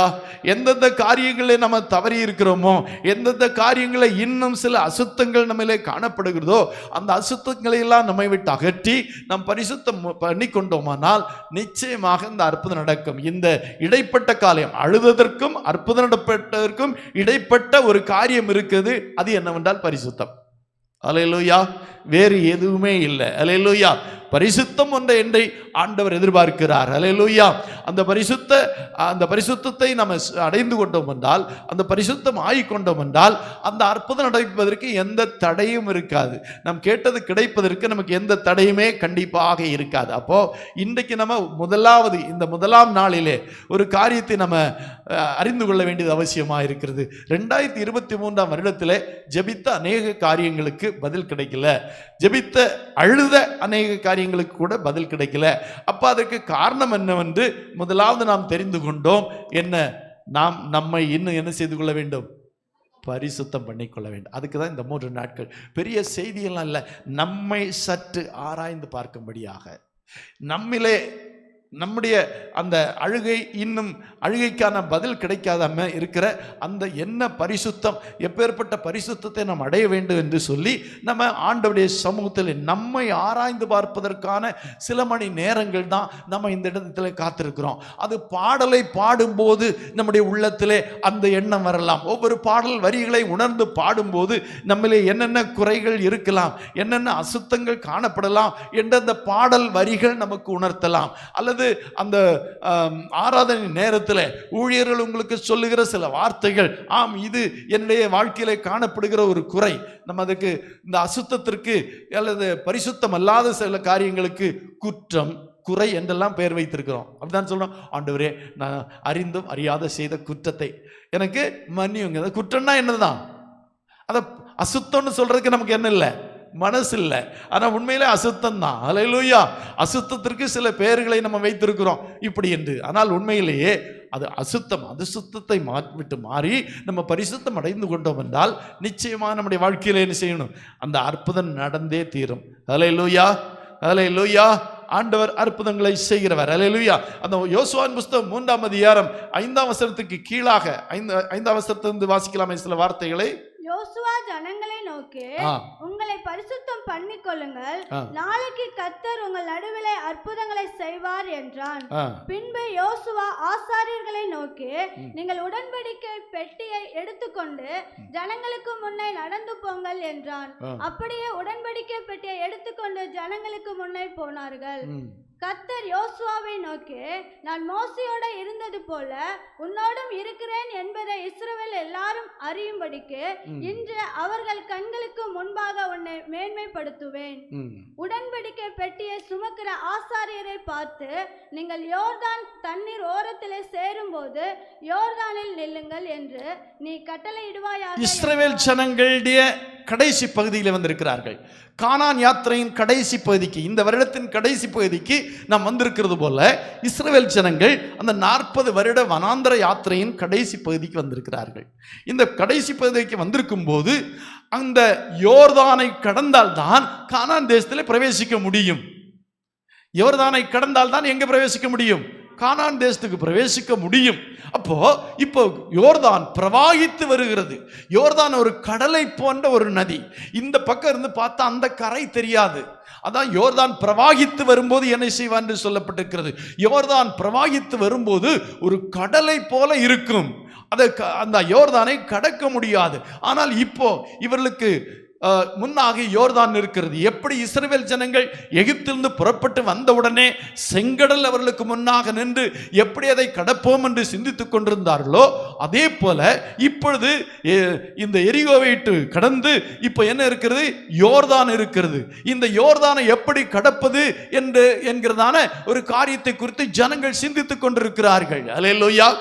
ஏன் சிந்தித்துக் கொண்டிருந்தார்கள் அப்படின்னு சொன்னா, நீங்க பாருங்க, அந்த இஸ்ரவேல் ஜனங்கள் எகிப்திலிருந்து புறப்பட்டதிலே அன்றைக்கு அந்த அற்புதங்களை கண்ட அநேக ஜனங்கள் இப்பொழுது இல்லை. வனாந்தரத்திலே அவள் ஒவ்வொருவராக மரித்து போனார்கள். இப்பொழுது இருக்கிறதெல்லாம் புதிய சந்ததி, அடுத்த சந்ததிகள் இதுல இருக்கிறார்கள். அடுத்த சந்ததியா நேரிலே பார்த்தவர்கள் கொஞ்சம் பேர் தான் இருக்கிறாங்க. அந்த நேரிலே பார்க்காதவர்கள் தான் இருக்கிறாங்க. இப்ப இவர்களுக்கு சொல்ல போனா அந்த செங்கடலை கடந்த ஞாபகம் எல்லாம் கூட போயிருக்கும். இந்த கொஞ்சம் பேருக்கு தான் ஞாபகம் இருக்கும். இப்போ அவர்கள் இங்கே வந்தபோது அந்த செங்கடலை கடந்ததை எல்லாம் மறந்து விட்டார்கள். இவர்கள் உண்மையிலே என்ன யோசித்திருக்கணும்? அடடா, இது யோர்தான் நதி தானே, நம்மளை செங்கடலே கடக்க பண்ணின ஆண்டவர் நம்மோடு கூட இருக்கிறாரே என்று சிந்தித்திருக்க வேண்டும். ஆனா அப்படி அவங்க நினைக்கல. அவங்க ஐயோ இந்த யோர்தானை எப்படி கடப்போம் என்று சொல்லி சிந்தித்துக் கொண்டிருந்தார்கள். அப்பொழுதுதான் யோசுவா சொல்லுகிறார், நீங்கள் உங்களை பரிசுத்தம் பண்ணுங்கள், நாளைக்கு கர்த்தர் என்ன செய்வார்? அற்புதம் செய்வார். அல்லேலூயா, அல்லேலூயா. நீங்கள் உங்களை பரிசுத்தம் பண்ணுங்கள், கர்த்தர் உங்கள் நடுவிலே அற்புதத்தை செய்வார் என்றார். அல்லேலூயா. அதே போல இஸ்ரவேல் ஜனங்கள் தங்களை பரிசுத்தம் பண்ணி கொண்டார்கள். இப்பொழுது உடன்படிக்கை பற்றி சுமந்து கொண்டு செல்லுகிறதான ஆசாரியருடைய கால்கள் அந்த யோர்தான் நதியிலே பட்ட உடனே, அங்க நீங்க வாசிக்கும் போது இங்க சொல்ல பட்ட மாத்திரத்திலே யோர்தான் எப்படி பிரிந்ததா? ரெண்டாக பிளந்தது. இதுதான் அற்புதம். அல்லேலூயா. நாளைக்கு உங்கள் நடுவில் எதை காண்பீர்கள்? அற்புதத்தை காண்பீர்கள். அல்லேலூயா. பிரவாகித்து வரும் யோர்தான், அல்லேலூயா, பிரவாகித்து வரும் யோர்தான் இரண்டாக பிரிந்த அதிசயத்தை காணுவதற்காக அவர்கள் தங்களை பரிசுத்தம் பண்ணிக்கொள்ள வேண்டியது அவசியமாக இருந்தது. அல்லேலூயா. இது இல்லாவிட்டால் அவர்களை கானான் பிரவேசிக்கவே முடியாது. அப்படியானால் யோசித்து பாருங்கள், இவர்கள் தங்களை பரிசுத்தம் பண்ணிக்கொள்ளாவிட்டால் எங்கே பிரவேசிக்க முடியாது? யோர்தானை இரண்டா பிரிப்பது மாத்திரமல்ல, கானானை இவர்கள் பிரவேசிக்க முடியாது. அல்லேலூயா. அப்போ கானானிலே பிரவேசிக்கும் முன்பு யோர்தானை இரண்டாக பிளக்க வேண்டும். யோர்தான் இரண்டாக பிளக்க வேண்டுமானால் ஜனங்கள் தங்களை என்ன செய்து கொள்ள வேண்டும்? பரிசுத்தம் பண்ணிக்கொள்ள வேண்டும். அல்லேலூயா, அல்லேலூயா. அருமையான தேவனுடைய பிள்ளைகளே, நமக்கு எதிராக இருக்கிற இந்த காரியத்தை எப்படி செய்வோம், எப்படி கடப்போம் என்று சொல்லி திகைத்து கொண்டிருக்கிற உங்களுடைய வாழ்க்கையில இந்த காலை வேளையில ஆவியானவர் சொல்லுகிற காரியம், நீ அதை குறித்து கவலைப்பட வேண்டாம். யோர்தான் பிரவாகித்து வரட்டும், அது கடலை போன்ற நதியாயிருக்கட்டும், அதை குறித்த கவலை விட்டுவிடு, நீ உன்னை பரிசுத்தம் பண்ணிக்கொள். அல்லேலூயா, அல்லேலூயா. காண்கிற யோர்தானை அல்ல, பிரவாகித்து வரும் யோர்தானை அல்ல, நீ செய்ய வேண்டியது உன்னை பரிசுத்தம் பண்ணிக்கொள். யோர்தானை பிரிப்பது என்னுடைய விஷயம். அல்லேலூயா. யோர்தானை இரண்டாக பிளப்பது என்னுடைய காரியம். ஆனால் உன்னுடைய காரியம் ஒன்று இருக்கிறது, நீ உன்னை என்ன செய்து கொள்ள வேண்டும்? பரிசுத்தம் பண்ணிக்கொள்ள வேண்டும். அல்லேலூயா. அநேக முறை இப்படி செய்தியை கேட்டுக்கோம், பரிசுத்தமாக இருங்க, பரிசுத்தம் பண்ணிக்கொள்ளுங்க அப்படின்னு சொல்லிடலாம். அல்லேலூயா. இன்றைக்கு நம்ம இந்த வருடத்தின் கடைசி தருணத்தில் இருக்கிறோம். எப்படி இஸ்ரவேல் ஜனங்கள் அந்த கானானுக்குள் பிரவேசிப்பதின் கடைசி தருணத்தில் இருந்தார்களோ, அதே போல 2024 வருடத்தில் பிரவேசிப்பதற்கு முன்பான கடைசி தருணத்திலே நாம் இருக்கிறோம். இந்த கடைசி தருணத்திலே நாம் செய்ய வேண்டிய ஒன்று, நம்மை பரிசுத்தம் பண்ணிக்கொள்ள வேண்டும். அல்லேலூயா. அப்போதான் யோர்தான் பிளக்கும். அல்லேலூயா, அல்லேலூயா. நமக்கு எதிராக யோர்தானை போன்ற எவ்வளவு காரியங்கள் இருக்கிறது தெரியுமா? அதெல்லாம் நமக்கு சின்னதாக தெரியலாம், அல்ல யோர்தானை விட பெரிதாக தோன்றலாம். அது நமக்கு ஒரு விஷயமே அல்ல. அல்லேலூயா. ஆண்டவர் சொல்றது, நீ யோர்தானை பார்க்காத, உன்னை பாரு. நீ யோர்தானை பார்க்காத, யோர்தான் பிரவாகித்து வரட்டும், அது எவ்வளவு பெரிய நதியா இருக்கட்டும், அதை பத்தி கவலைப்படாத. நீ உன்னையே பார், உனக்குள் பார். அல்லேலூயா. வெளி உலகத்தை பார்த்து கொண்டிருக்க வேண்டாம். எப்படி அதை கடக்க போகிறோம், எப்படி இதை சந்திக்க போகிறோம், என்ன செய்ய போகிறோம் என்று சொல்லி நீ கவலைப்பட வேண்டாம். அது என்னுடைய காரியம். ஆமா, நமக்கு எதிராக இருக்கிற காரியங்களை எல்லாம் நமக்கு சாதகமாக மாற்றுவது அல்லது தடைகளை உடைப்பது, அந்த யோர்தானை பிரிப்பதெல்லாம் தேவனுடைய விஷயம். நாம பார்க்க வேண்டியது நம்மை தான் பார்க்க வேண்டும். அல்லேலூயா. பிறரை பார்க்க கூடாது, யோர்தானை பார்க்க கூடாது, வேறு எதையும் பார்க்க கூடாது. நம்மை பரிசுத்தம் பண்ணி கொண்டால் நமக்கு எதிராக இருக்கிறதான யோர்தான் இரண்டாக பிளக்கும். அல்லேலூயா, அல்லேலூயா. அருமையான தேவனுடைய பிள்ளை, இன்று நம்ம மற்றவர்களையே பார்த்து கொண்டிருக்கிறோம், அல்லது நமக்கு எதிராக இருக்கிற சூழ்நிலையே பார்த்து கொண்டிருக்கிறோம். நமக்கு தெரியும், பேதுரு ஆண்டவரிடத்தில் கேட்டான், ஆண்டவரே நீரே ஆனால் நான் ஜலத்தின் மேல் நடந்து வர கட்டளையிடும் என்று சொன்னான். ஆண்டவர் சொன்னார், வா அப்படி என்று சொன்னான். அருமையாய் நடந்து கொண்டுதான் இருந்தான். சொல்ல போனா சமுத்திரத்தின் மேலே, கடலின் மேலே நடந்த முதல் மனிதன் யாருன்னு கேட்டா அது பேதுரு தான். ஆண்டவர்னு கூட சொல்ல, ஆண்டவர் இல்லையா அவர் ஆண்டவர் இல்ல, அவர் இயேசு அல்லவா? அப்படியானால் கடலின் மேல் நடந்த முதல் மனிதன் யாரைத்தான் சொல்லலாம்? பேதுருவைத்தான் சொல்லலாம். ஆனா அந்த பேதுரு நடந்து கொண்டிருந்தான், நன்றாக நடந்து கொண்டுதான் இருந்தான். ஆனால் எப்பொழுது அவன் காற்றையும் கடலையும் பார்த்தானோ, எதிர்த்து வருகிற காற்றை பார்த்தானோ, அப்பொழுது அவன் என்ன செய்தான்? அமிழ்ந்து துவங்கினான். அல்லேலூயா, அல்லேலூயா. உண்மையில சொல்ல போனா அவன் என்ன செய்திருக்க கூடாது? காற்றை பார்த்திருக்க கூடாது. இந்த காற்றும் இந்த அலையும் இந்த கடலும் இருக்கும் போதுதான் ஆண்டவரனை நடக்க சொன்னார். அல்லேலூயா. இப்போது அந்த காற்று அதிகரித்தாலும், இந்த கடல் அலை அதிகரித்தாலும், நான் இயேசுவின் வார்த்தையின்படி நடக்கிறேன், நான் முழுக மாட்டேன். முழுகுவதை பற்றி அவன் நினைச்சிருக்கவே கூடாது. நான் சொல்றேன், அவன் நினைச்சிருக்க கூட மாட்டான், இப்படி நடக்கும்னு நினைச்சிருக்க மாட்டான். ஆனா அவன் எதை பார்த்தான்? காற்றை பார்த்தான். அல்லேலூயா, அல்லேலூயா. இங்கேயும் இந்த இஸ்ரவேல் ஜனங்களுக்கு ஆண்டவர் சொன்னது அதுதான், நீங்கள் உங்களை பரிசுத்தம் பண்ணிக்கொள்ளுங்கள். அல்லேலூயா. அந்த யோர்தான் பிரவாகித்து வரட்டும், அதை நீங்க பார்க்க வேண்டாம், அதை பற்றி நினைக்க வேண்டாம், உங்களுடைய வாழ்க்கையில அற்புதம் நடக்கும் என்று சொன்னார். அல்லேலூயா, அல்லேலூயா. ஆகவே இந்த 3 நாட்களும் நம்மை சற்று பரிசுத்தம் பண்ணிக்கொள்வோம். அல்லேலூயா. அப்போ 2 முக்கியமான காரியங்கள். ஒன்று, எதிராக இருக்கிற தடைகள் நீங்க வேண்டுமானால் கண்டிப்பாக நம்மை பரிசுத்தம் பண்ண வேண்டும். அப்படி தடைகள் நீங்கும் போது மட்டும்தான் நம்ம பெரிய சந்தோஷமாகிய ஆண்டவர் நமக்காய் வாக்கு பண்ணி இருக்கிற கானான் தேசம், ஒருவேளை இஸ்ரவேல் ஜனங்களுக்கு பாலும் தேனும் ஓடுகிற கானான் தேசத்தை அவர் வாக்கு பண்ணி இருக்கலாம். ஆனால் நமக்கு அவர் பரலோகத்தை வாக்கு பண்ணி இருந்தாலும் இந்த உலகத்தின் சகல நன்மைகளையும் அவர் நமக்கு வாக்கு பண்ணி இருக்கிறார். அல்லேலூயா. இந்த உலகத்தின் சகல ஆசீர்வாதங்களை அவர் நமக்கு வாக்கு பண்ணி இருக்கிறார், இல்லை என்று சொல்லவே முடியாது. அல்லேலூயா, அல்லேலூயா. இந்த உலகத்தில் எவ்வளவு நாள் தான் நம்மை பாடுகளை அனுபவிக்க முடியும்? இதுக்கு ஒரு முடிவு உண்டாதா என்ன? கண்டிப்பாக எல்லாவற்றுக்கும் முடிவு உண்டு. வேதம் அப்படித்தானே சொல்லப்பட்டிருக்கிறது, எல்லாவற்றுக்கும் முடிவு உண்டு. அல்லேலூயா. எல்லாவற்றுக்கும் முடிவு உண்டு. சந்தோஷத்திற்கும் முடிவு உண்டு, அழுகைக்கும் முடிவு உண்டு. அல்லேலூயா. ஆமா, துன்பத்தின் மத்தியிலே நாம் இருக்கிற வேளையிலே அந்த துன்பம் தான் நம்முடைய வாழ்க்கை என்று நினைக்க கூடாது. துன்பங்களுக்கு ஒரு முடிவு உண்டு. நமக்கு அன்னாளை பற்றி நன்றாக தெரியும்.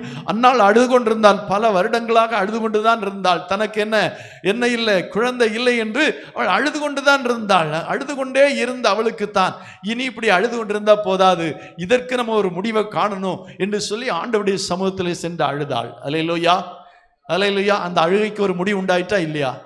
அந்த அழுகைக்கு ஒரு முடிவு உண்டாயிற்று. வேதத்திலே எங்கெல்லாம் ஜனங்கள் அழுதார்களோ அங்கெல்லாம் ஒரு முடிவு உண்டாயிருக்கிறது. அல்லேலூயா. ஆனால் அழுத அன்னைக்கே அன்னாளுக்கு குழந்தை கிடைச்சிருச்சா? இல்ல. உற்பவ கால திட்டத்திலே என்று ஆண்டவருடைய வாக்கு. அப்படி என்னால் அதற்கு ஒரு காலம், உற்பவ கால திட்டம். ஒரு குழந்தை பிறக்க வேண்டுமானால் 10 மாதங்கள், அதான் உற்பவ கால திட்டம். உற்பவ கால திட்டத்திலே ஒரு குமாரனை பெறுவாள் என்றுதான் மரியாளுக்கும் சொல்லப்பட்டது, இங்கே கன்னி மரியாவுக்கும் சொல்லப்பட்டது. அப்போ இங்கே நன்றாய் புரிந்து கொள்ள வேண்டிய விஷயம் என்னவென்றால், நமக்கு எதிராக இருக்கிற எந்த எதிரான காரியங்களை முறியடிப்பதற்கு தேவன் நமக்கு வாக்கு பண்ணி இருக்கிறார். ஆனால் அது கண்டிப்பாக நம்முடைய வாழ்க்கையில இப்போது இருக்கிற மாதிரி அல்ல. அது வித்தியாசமானதா இருக்கும், அது மேன்மையானதா இருக்கும். ஆண்டவர் கொடுக்கிற ஒவ்வொரு காரியங்களும் மேன்மையானது. ஆண்டவர் சாதாரணமானவர் அல்ல. ஆண்டவர் சாதாரணமான ஆளா இல்லை. அவர் பெரியவர், அவர் பெரிய காரியங்களை செய்கிறவர். அல்லேலூயா. அவர் அற்புதமான காரியங்களை செய்கிறவர். அவர் நன்மை செய்கிறவர், நன்மை கண்டிப்பாய் செய்வார். அல்லேலூயா. அவரை தேடுவர்களுக்கு கண்டிப்பாய் நன்மை செய்வார். அல்லேலூயா. ஆகவே சோர்ந்து போகக்கூடாது. லூக்கா 18ஆம் அதிகாரத்தில் நாம் வாசிக்கிறோம் அல்லவா, சோர்ந்து போகக்கூடாது என்பதை குறித்து ஆண்டவர் ஒரு நல்ல உண்மையை சொன்னார். அல்லேலூயா. அங்கே ஒரு ஏழை விதவை இருந்தால், அவளுக்கு ஒரு பெரிய பிரச்சனை இருந்தது. அந்த பிரச்சனைக்கு ஒரு முடிவே வரவில்லை. அந்த ஊர்ல இருக்கிற ஒரு நியாயாதிபதி இடத்துல போய் தன்னுடைய இந்த அநியாயத்திற்கு ஒரு நீதி கிடைக்கும் என்று சொல்லி அங்கே அந்த நியாயாதிபதி இடத்திலே அவள் முறையிட்டாள். அல்லேலூயா. ஏழை சொல்ல அம்பலத்துக்கு ஏறாதுன்னு சொல்லுவாங்க, அப்படித்தானே? தமிழ்ல எப்படி சொல்லுவாங்களா? ஏழை சொல்ல தமிழ்ல வேற மாதிரி சொல்லுவாங்களோ? ஏழை சொல்ல அம்பலத்துக்கு ஏறாது அப்படி சொல்லுவாங்க. ஆமா, இவள் ஏழை விதவை. இவள் சொல்லுக்கு அந்த நியாயாதிபதி காது விழவே இல்லை. அல்லேலூயா. ஆனால் அவள் சென்று அடிக்கடி அந்த நியாயாதிபதியை தொந்தரவு செய்ததினாலே அவன் சொன்னான். அல்லேலூயா. என்ன சொன்னான்? இவள் வந்து என்னை எப்பொழுதும் தொந்தரவு செய்கிறபடியினால் இவள் அடிக்கடி வந்து என்னை அலட்டாதபடி இவளுக்கு நியாயம் செய்ய வேண்டும் என்று தனக்குள்ளே சொல்லிக் கொண்டான். அல்லேலூயா, அல்லேலூயா. இவள் அடிக்கடி வந்து என்னை அலட்டாதபடி, தொந்தரவு செய்யாதபடி. அப்படியானா இந்த ஏழை விதவை தொந்தரவு செய்திருக்கிறாள். நியாயம் கிடைக்கணும், உண்மைதான், நியாயம்தான். அவள் கேட்கிற காரியம் நியாயம்தான். ஆனால் அவள் தொடர்ந்து அவள் போனாள். இது எதை குறித்து சொல்லப்பட்டிருக்கிறது? நம்முடைய காரியங்கள் நடைபெறுவதற்காக நாம் ஆண்டவரிடத்திலே ஜெபித்துக் கொண்டே இருக்க வேண்டும் என்பதைத்தான் சொல்லி இருக்கிறது. அல்லேலூயா. நியாயம் கிடைக்கும் வரைக்கும் ஜெபிக்க வேண்டும். ஆனால் கண்டிப்பா நியாயம் கிடைக்கும். ஒரு நல்ல உதாரணத்தை சொல்லியிருக்கா. இந்த அநீதி உள்ள நியாயாதிபதி என்ன செய்தான்? அப்படிதான் சொல்லப்பட்டிருக்கிறது. கர்த்தர் அவர்களை நோக்கி, அநீதி உள்ள அந்த நியாயாதிபதி சொன்னதை சிந்தித்து பாருங்கள். அநீதி உள்ள அந்த நியாயாதிபதி சொன்னதை சிந்தித்து பாருங்கள். அந்தபடியே தேவன் தம்மை நோக்கி இரவும் பகலும் கூப்பிடுவர்களாகிய தம்முடைய விஷயத்திலே அவர் நீடிய பொறுமையுள்ளவராயிருந்து நியாயம் செய்யாமல் இருப்பாரோ? அல்லேலூயா. கண்டிப்பாக நியாயம் செய்ய. அப்படிதான் சொல்லப்பட்டிருக்கிறது. அடுத்த வசனம் என்ன சொல்லுது? அந்தபடியே 8ஆம் வசனம். 7ஆம் வசனத்துல என்ன முடியுது? 7ஆம் வசனம் முடிவு என்ன சொல்லுது? அவர்களுக்கு நியாயம் செய்யாமல் இருப்பாரோ? அவர்களுக்கு நியாயம் செய்ய தம்மை நோக்கி, அதான் சொல்ல, தம்மை நோக்கி இரவும் பகலும் கூப்பிடுவர்களாகிய தம்மால் தெரிந்து கொள்ளப்பட்டவருடைய விஷயத்திலே நீடிய பொறுமையுள்ளவராயிருந்து அவளுக்கு நியாயம் செய்யாமல் இருப்பாரோ அப்படின்னு ஒரு கேள்வியை கேட்டுட்டு, சீக்கிரத்திலே அவர்களுக்கு நியாயம் செய்வார் என்று உங்களுக்கு சொல்லுகிறேன். சீக்கிரத்திலே நியாயம் செய்வார் என்று உங்களுக்கு சொல்லுகிறேன். அல்லேலூயா. சீக்கிரத்திலே உங்களுக்கு நியாயம் செய்வார். அல்லேலூயா. தம்மால் தெரிந்து கொள்ளப்பட்டவருடைய விஷயத்திலே அவர் கொஞ்சம் பொறுமையா தான் இருக்கிறாரு. அல்லேலூயா. பொறுமையா செய்யற காரியங்கள் தான் சரியா இருக்குன்னு சொல்லுவாங்க. அல்லேலூயா. ஆண்டவர் ஏற்ற வேளையிலே நமக்கு உதவி செய்கிற தேவன், ஏற்ற வேளையிலே நம்முடைய காரியங்களை செய்கிற தேவன். ஆகவே நம்முடைய வேலை என்ன? இஸ்ரவேல் ஜனங்களை மாதிரி இறைச்சி வேணும்னு கேட்க வேண்டியது. அல்லேலூயா. எங்களுக்கு இறைச்சி வேணும். அல்லேலூயா. ஒரு தேவையற்ற விஷயம்னு தான் நம்ம சொல்லுவோம். எங்க காடை இறைச்சியை விட மோசமா தேவதூதர்கள் சாப்பிடுகிற அப்பம். யோசிச்சு பாருங்க, தேவதூதர்கள் சாப்பிடுகிற அப்பத்தை இவங்களுக்கு கொடுத்தாங்க. அல்லேலூயா. ஆமா, எவ்வளவு, அதாவது தேவதூதர்களை போல இவர்களை நேசித்தார் தான் சொல்லணும். அவர்களுக்கு ஈக்குவலா இவர்களை பார்த்திருக்கிறார் ஆண்டவர். தேவதூதர்கள் சாப்பிடுகிற அப்பத்தை இவர்களுக்கு கொடுத்தும் அவர்கள் திருப்தியா இல்லை. நம்மளும் சில வேளையில் அப்படித்தான் இருக்கிறோம். நமக்கும் ஆண்டவர் நல்ல காரியம் எல்லாம் கொடுத்திருந்தாலும் நம்ம அதுல எல்லாம் திருப்தியா இல்லை. அல்லேலூயா. நல்ல வீட்டை கொடுத்திருக்கிறாரு, நல்ல சாப்பாடை கொடுத்திருக்கிறாரு, நல்ல வஸ்திரத்தை கொடுத்திருக்கிறாரு. வேற என்னங்க வேணும்? உடுக்கம் உண்ணம் இருந்தால் போதும் என்று இருக்க கடவோம் என்று வேதம் சொல்லி இருக்கிறது. நம்ம அதுல எல்லாம் திருப்தி இல்லை. எங்க அப்பா வீட்டில் 70 வயசாச்சு. இப்போ உட்கார்ந்து யோசிக்கிறோம், அப்பா வீட்டில் இருக்கும்போது அப்பா நமக்கு கேட்டதெல்லாம் வாங்கி கொடுத்தாரு, நம்மளை மகளேன்னு மகனேன்னு பார்த்தாரு. அப்படியே அந்த பழைய காலத்தை எல்லாம் நினைவுர்ந்து, ஐயோ இப்போ இருக்கிற கணவன்கிட்ட சொல்லுவாங்க, எங்க அப்பா என்னை எப்படி பார்த்தாரு தெரியுமா, என்னை எப்படி வளர்த்தாரு தெரியுமா, எங்க அப்பா கேட்ட உடனே வாங்கி. எத்தனை வருஷத்துக்கு முன்னால, எந்த காலத்துல நடந்தது?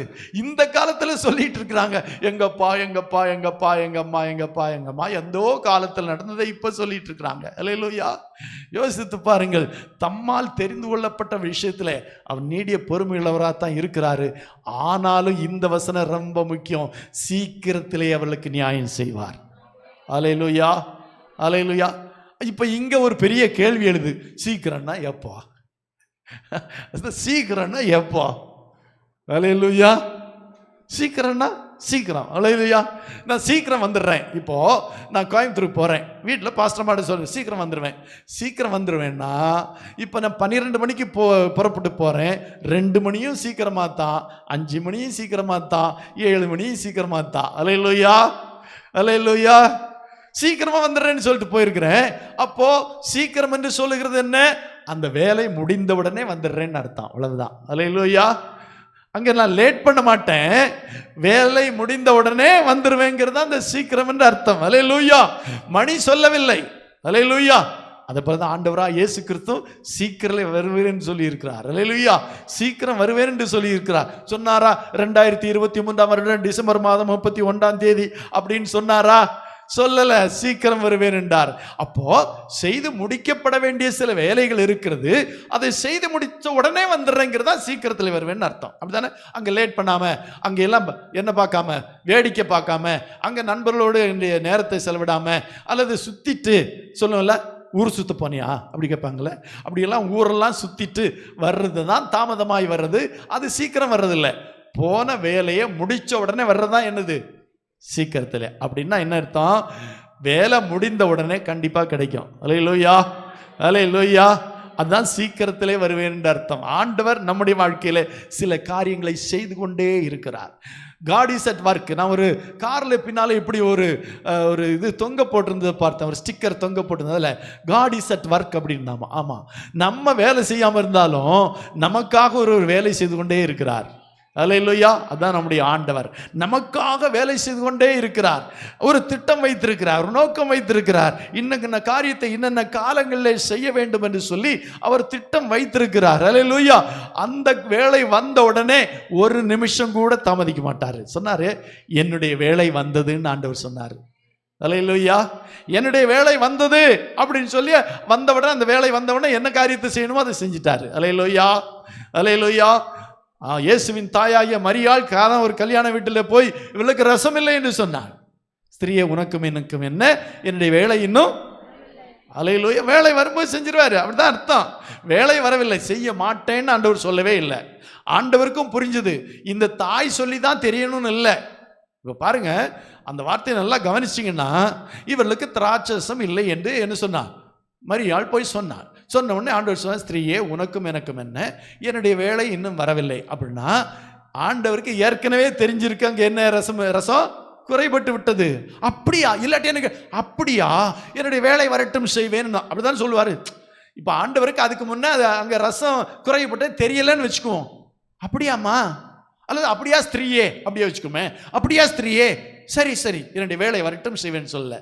ஆண்டவர் ரொம்ப கூலாக சொல்கிறாரு, ஸ்திரீயே உனக்கும் எனக்கும் என்ன, என்னுடைய அப்படின்னா என்னுடைய காரியத்தை செய்வதற்கு குறுக்கே தாயோ தகப்பனோ வேற யாரும் குறுக்க நிற்க முடியாது. என்னுடைய நான் செய்ய வேண்டிய காரியத்தை யார் தடுத்தாலும் யார் சொன்னாலும் சொல்லாவிட்டாலும் அந்த வேளையிலே நான் செய்வேன். அதுதான் வேலை. அல்லேலூயா. என்னுடைய வேலை இன்னும் வரவில்லை என்றார். வேலை வந்தபோது அவரே கூப்பிட்டார். யாரை கூப்பிட்டாரு? வேலைக்கான கூப்பிட்டாரு. கூப்பிட்டு சொன்னாரு, நீங்கள் இந்த கற்சாடிகளில் என்ன ஊற்றுங்கள், தண்ணீர் நிரப்புங்கள் என்று சொன்னார். அல்லேலூயா. அதுக்கு பிறகு மரியாளும் போய் ஞாபகப்படுத்தல, வீட்டு வேலைக்காரனும் சொல்லல. ஏனென்றா கொஞ்சம் இருக்கும் போதே மரியாள் போய் சொல்லிட்டான். அல்லேலூயா. நாமளே எங்க சாப்பாடு கொஞ்சம் குறைஞ்சிட்டா உடனே சமையல்காரர்கிட்ட என்ன சொல்றோம், தண்ணி வச்சிருங்க, உடனே அரிசியை போட்டுருணும் அப்படின்னு சொல்லி நம்ம கொஞ்சம் அட்வான்ஸாக திங்க் பண்ணுவோம். அல்லேலூயா. அதே மாதிரி மரியாளும் கொஞ்சம் அட்வான்ஸாக திங்க் பண்ணிட்டா. பத்தாது போல் இருக்கே அப்படின்னு சொன்ன உடனே மரியாள் என்ன போய் சொன்னா சொல்லப்பட்டிருக்கு, அதற்கு திராட்சரசம் குறைவுபட்ட போது இயேசுவின் தாய் அவரை நோக்கி, அவர்களுக்கு திராட்சரசம் இல்லை. பாருங்க, நம்ம விசுவாசிகள் மாதிரி தான் அந்த மரியாளும். சில நேரத்தில் சாப்பாடு அங்கே கம்மியாக இருக்கும், கீழே இருக்கும், கீழே இருந்து எடுத்துகிட்டு வந்திருக்க மாட்டாங்க. அவங்க அங்கே போட்டு நம்ம ஆளுங்க தானே உடனே டக்குன்னு பாத்திரத்தை சுரண்டுவாங்க. அதை கியூவில் நிற்கிறவங்க நினைப்பாங்க முடிஞ்சு போச்சு போல் இருக்கு, பின்னால் இருக்க சொல்லுவாங்க முடிஞ்சு போச்சு போல் இருக்கு. அவங்க பின்னால் சொல்லுவாங்க முடிஞ்சு போச்சு. கடைசியில் போய் முடிஞ்சே போச்சுன்னு சொல்லிடுவாங்க. அப்போ தான் கீழே இருந்து என்ன செய்வாங்க, எடுத்துட்டு வர்றாங்க. அப்போ இந்த முடிஞ்சு போச்சுங்கிறதுக்கு இன்னொருத்தனா தீந்து போச்சுன்னு. இப்போ பாருங்களேன், குறைபட்ட போது உடனே மரியாள் போய் எப்படி சொல்றா, இல்லைங்கிறா. பார்த்தீங்களா? ஆமாம், கொஞ்சம் சேர்த்து சொல்றதுல எப்பவுமே கொஞ்சம் அந்த அந்த குணம் இருக்குது. எப்போ ஏதேன் தோட்டத்தில் இருந்தே ஆண்டவர் சொன்னாரு, இந்த திராட்சை தோட்டத்தின் நடுவே இருக்கிற மரத்தின் கனியை புசிக்க வேண்டான்னு சொன்னாரு. இப்போ சாத்தான் வந்து கேட்குறான் ஏவாள்கிட்ட, உங்களை புசிக்க வேண்டாம் என்று சொன்னது உண்டோ? ஆமாங்க சொல்லியிருக்கிறார். சுருக்கமாக சொல்லியிருக்கலாம், ஆமாங்க சொன்னாரு. அல்லேலூயா. இவ உடனே எக்ஸ்ட்ரா ஃபிட்டிங், எப்படி புசிக்க வேண்டாம் தொடவும் வேண்டாமா, தொடக்கூடாதுன்னு ஆண்டவர் சொன்னாரா? ஆனால் ஏவாளன்னு சொல்றா புசிக்க வேண்டாம் தொடவும் வேண்டாம். கொஞ்சம் எக்ஸ்ட்ரா ஃபிட்டிங் பண்ணுறது இல்லை லேடிஸுக்கு கொஞ்சம் அதிகமாக. அதுதான் இங்கேயும் செய்கிறா. இங்கேயும் இந்த மரியாள் அதைத்தான் செய்தார். என்ன செய்தார்? ஆமாம், அவர்களுக்கு திராட்சம் குறைபட்ட உடனே போய் ஆண்டவர்கிட்ட என்ன சொல்லியிருக்கணும், இயேசுவேன்னு தான் கூப்பிட்டுருப்பாருன்னு வைப்பேன். இயேசு திராட்சம் கொஞ்சம் குறைஞ்சிச்சாப்பா, தீந்துரும் போல இருக்கு, அப்படி தான் சொல்லியிருக்கணும். இவ போய் உடனே குறைபட்ட உடனே போய் சொல்றா இல்லை அப்படிங்கிறா. ஆண்டவருக்கு தெரியும் குறைவு தான் பட்டிருக்குது, இன்னும் சுத்தமாக இல்லாமல் ஆகலை அப்படின்னு. அல்லேலூயா, அல்லேலூயா. ஆமாம், அதனால தான் இயேசு சொன்னார், என்னுடைய வேலை இன்னும் வரல. என்னுடைய வேலை எப்போ தெரியுமா? முற்றிலும் தீர்ந்த பிறகு, முற்றிலும் உன்னுடைய நம்பிக்கை இழந்த பிறகு, முற்றிலும் உன்னுடைய காரியங்களுக்கு முடிவு இல்லை என்று நீ நினைக்கும் போது, என்னுடைய காரியங்களை நான் வெட்கப்பட்டு போவேனோ என்று நீ ஒரு முடிவு செய்யும் போது ஆண்டவர் சொல்லுவார், என்னுடைய வேலை வந்தது. அல்லேலூயா, அல்லேலூயா. நம்மெல்லாம் அப்படிதான். கொஞ்சம் இருக்கும்போது நம்மெல்லாம் ரொம்ப உஷார். கொஞ்சம் இருக்கும்போதே இல்லை ஆண்டவரே அரிசி இல்லை ஆண்டவரே. சிப்பத்தில் ஒரு அரை சிப்பம் இருக்கும்போதே நம்மெல்லாம் ஜெபம் பண்ண ஆரம்பிச்சிருவோம், ஆண்டவரே இல்லை ஆண்டவரே. ஏன்னா நமக்கு அரை சிப்பம் இருக்கும்போதே இன்னொரு சிப்பம் வந்து சேர்ந்தாதான் நமக்கெல்லாம் ஒரு திருப்தி. இல்லாட்டி என்ன நினைப்பான், ஐயோ தீர்ந்த பிறகு எப்படி சொல்றது, நம்ம வீட்டுக்காரர் வேற இப்படி தான் சொல்லியிருக்கிறாரு, எப்படி தீர்றதுக்கு முன்னே சொல்லணும், அப்படித்தானே சொல்லியிருக்காரு எல்லா வீட்டிலையும், தீர்றதுக்கு முன்னே சொல்லணும். ஆகவே இங்கே அரை சிப்பம் இருக்கும்போதே ஸ்டார்ட் பண்ணிடுவாங்க, அரிசி இல்லைங்க. எவ்வளவு இருக்கு? அரசிப்பம் இருக்கு. அல்லேலூயா. ஆனா அந்த இயேசுவாகிய வீட்டு தலைவனுக்கு தெரியும், இந்த அம்மா அரசிப்பம் இருக்கும்போதே சொல்லுவாங்க. ஆகவே இவங்களுக்கு ஒரு வாரம் வாங்கி கொடுத்தா சரியா இருக்கும். ஒரு வாரத்துக்கு இருக்கும்போதே இந்த அம்மா சொல்ல ஆரம்பிச்சிருவாங்க. ஆகவே இப்போ திங்கக்கிழமை சொல்றாங்க, சனிக்கிழமை வாங்கி கொடுத்தா கரெக்டா இருக்கும்னு அவருக்கு கால்குலேஷன் தெரியும். ஆம்பளைகளுக்கு கால்குலேஷன்ல கரெக்டா தெரியுங்க, பொம்பளைகளுக்கு அவ்வளவு கால்குலேஷன் தெரியாது. அல்லேலூயா. சும்மா இப்படி நம்ம சக்கரை டீ தூள்லாம் கையில் தானே, நிறைய வீட்டில் இன்னும் அந்த பழக்கம் இருக்குது. எப்படி அப்படி போடுறது. நாங்களாம் அப்படி கிடையாது. பால் அளந்து வைக்கிறது, தண்ணி அளந்து வைக்கிறது, டீஸ்பூனில் எவ்வளவு சக்கரை போட்டால் எவ்வளவு அப்படிங்கிறது போல தான் கரெக்டாக இருக்கும். அல்லேலூயா. ஒரு நாள் ஷீலாஸ்ட் வீட்டுக்கு போனோம். ஷீலாஸ்ட் பேர் சொல்கிறது நான் சும்மா இதுக்காக சொல்கிறேன். ஷீலாஸ்ட் வேணும், நல்லா டீ வச்சு கொடுத்தாங்க. டீ வச்சு கொடுத்து குடிக்கும்போது கேட்டாங்க, சக்கரை அதிகமாக இருக்கோ அப்படின்னாங்க. கொஞ்சம் ஐயோ நான் எங்களுக்கு போடுற மாதிரி உங்களுக்கு போட்டுறேன் அப்படின்னாங்க. அல்லேலூயா. அவங்க 4 பேர், நாங்கள் போயிருக்க 2 பேர். 4 பேருக்கு போடுற சீனியர் சர்க்கரை ஆத்தி எத்தனை பேருக்கு போட்டாங்க? 2 குரூப். அப்போ அதிகமாக இருக்குமா இருக்காதா?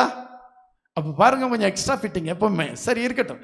இப்போ நான் என்ன சொல்ல விரும்புகிறேன்னால், இப்போ ஆண்டவருக்கு தெரியும் இது இன்னும் 2 நாளுக்கு பிழைக்கும், இது இன்னும் 2 நாள் தாங்கும், இது இன்னும் 2 நாள் இருக்கு, இது இப்ப செய்ய வேண்டிய காரியம் இல்லை, இது செய்வதற்கு இன்னும் காலம் இருக்கிறது என்று யாருக்கு தெரியும்? ஆண்டவருக்கு தெரியும். அதனால தான் ஆண்டவர் சொன்னார் பாருங்க. அல்லேலூயா. ஆண்டவர் நம்முடைய வாழ்க்கையில் தாங்கிக் கொள்ளத்தக்கதான சோதனை தான் அனுமதிக்கிறார்.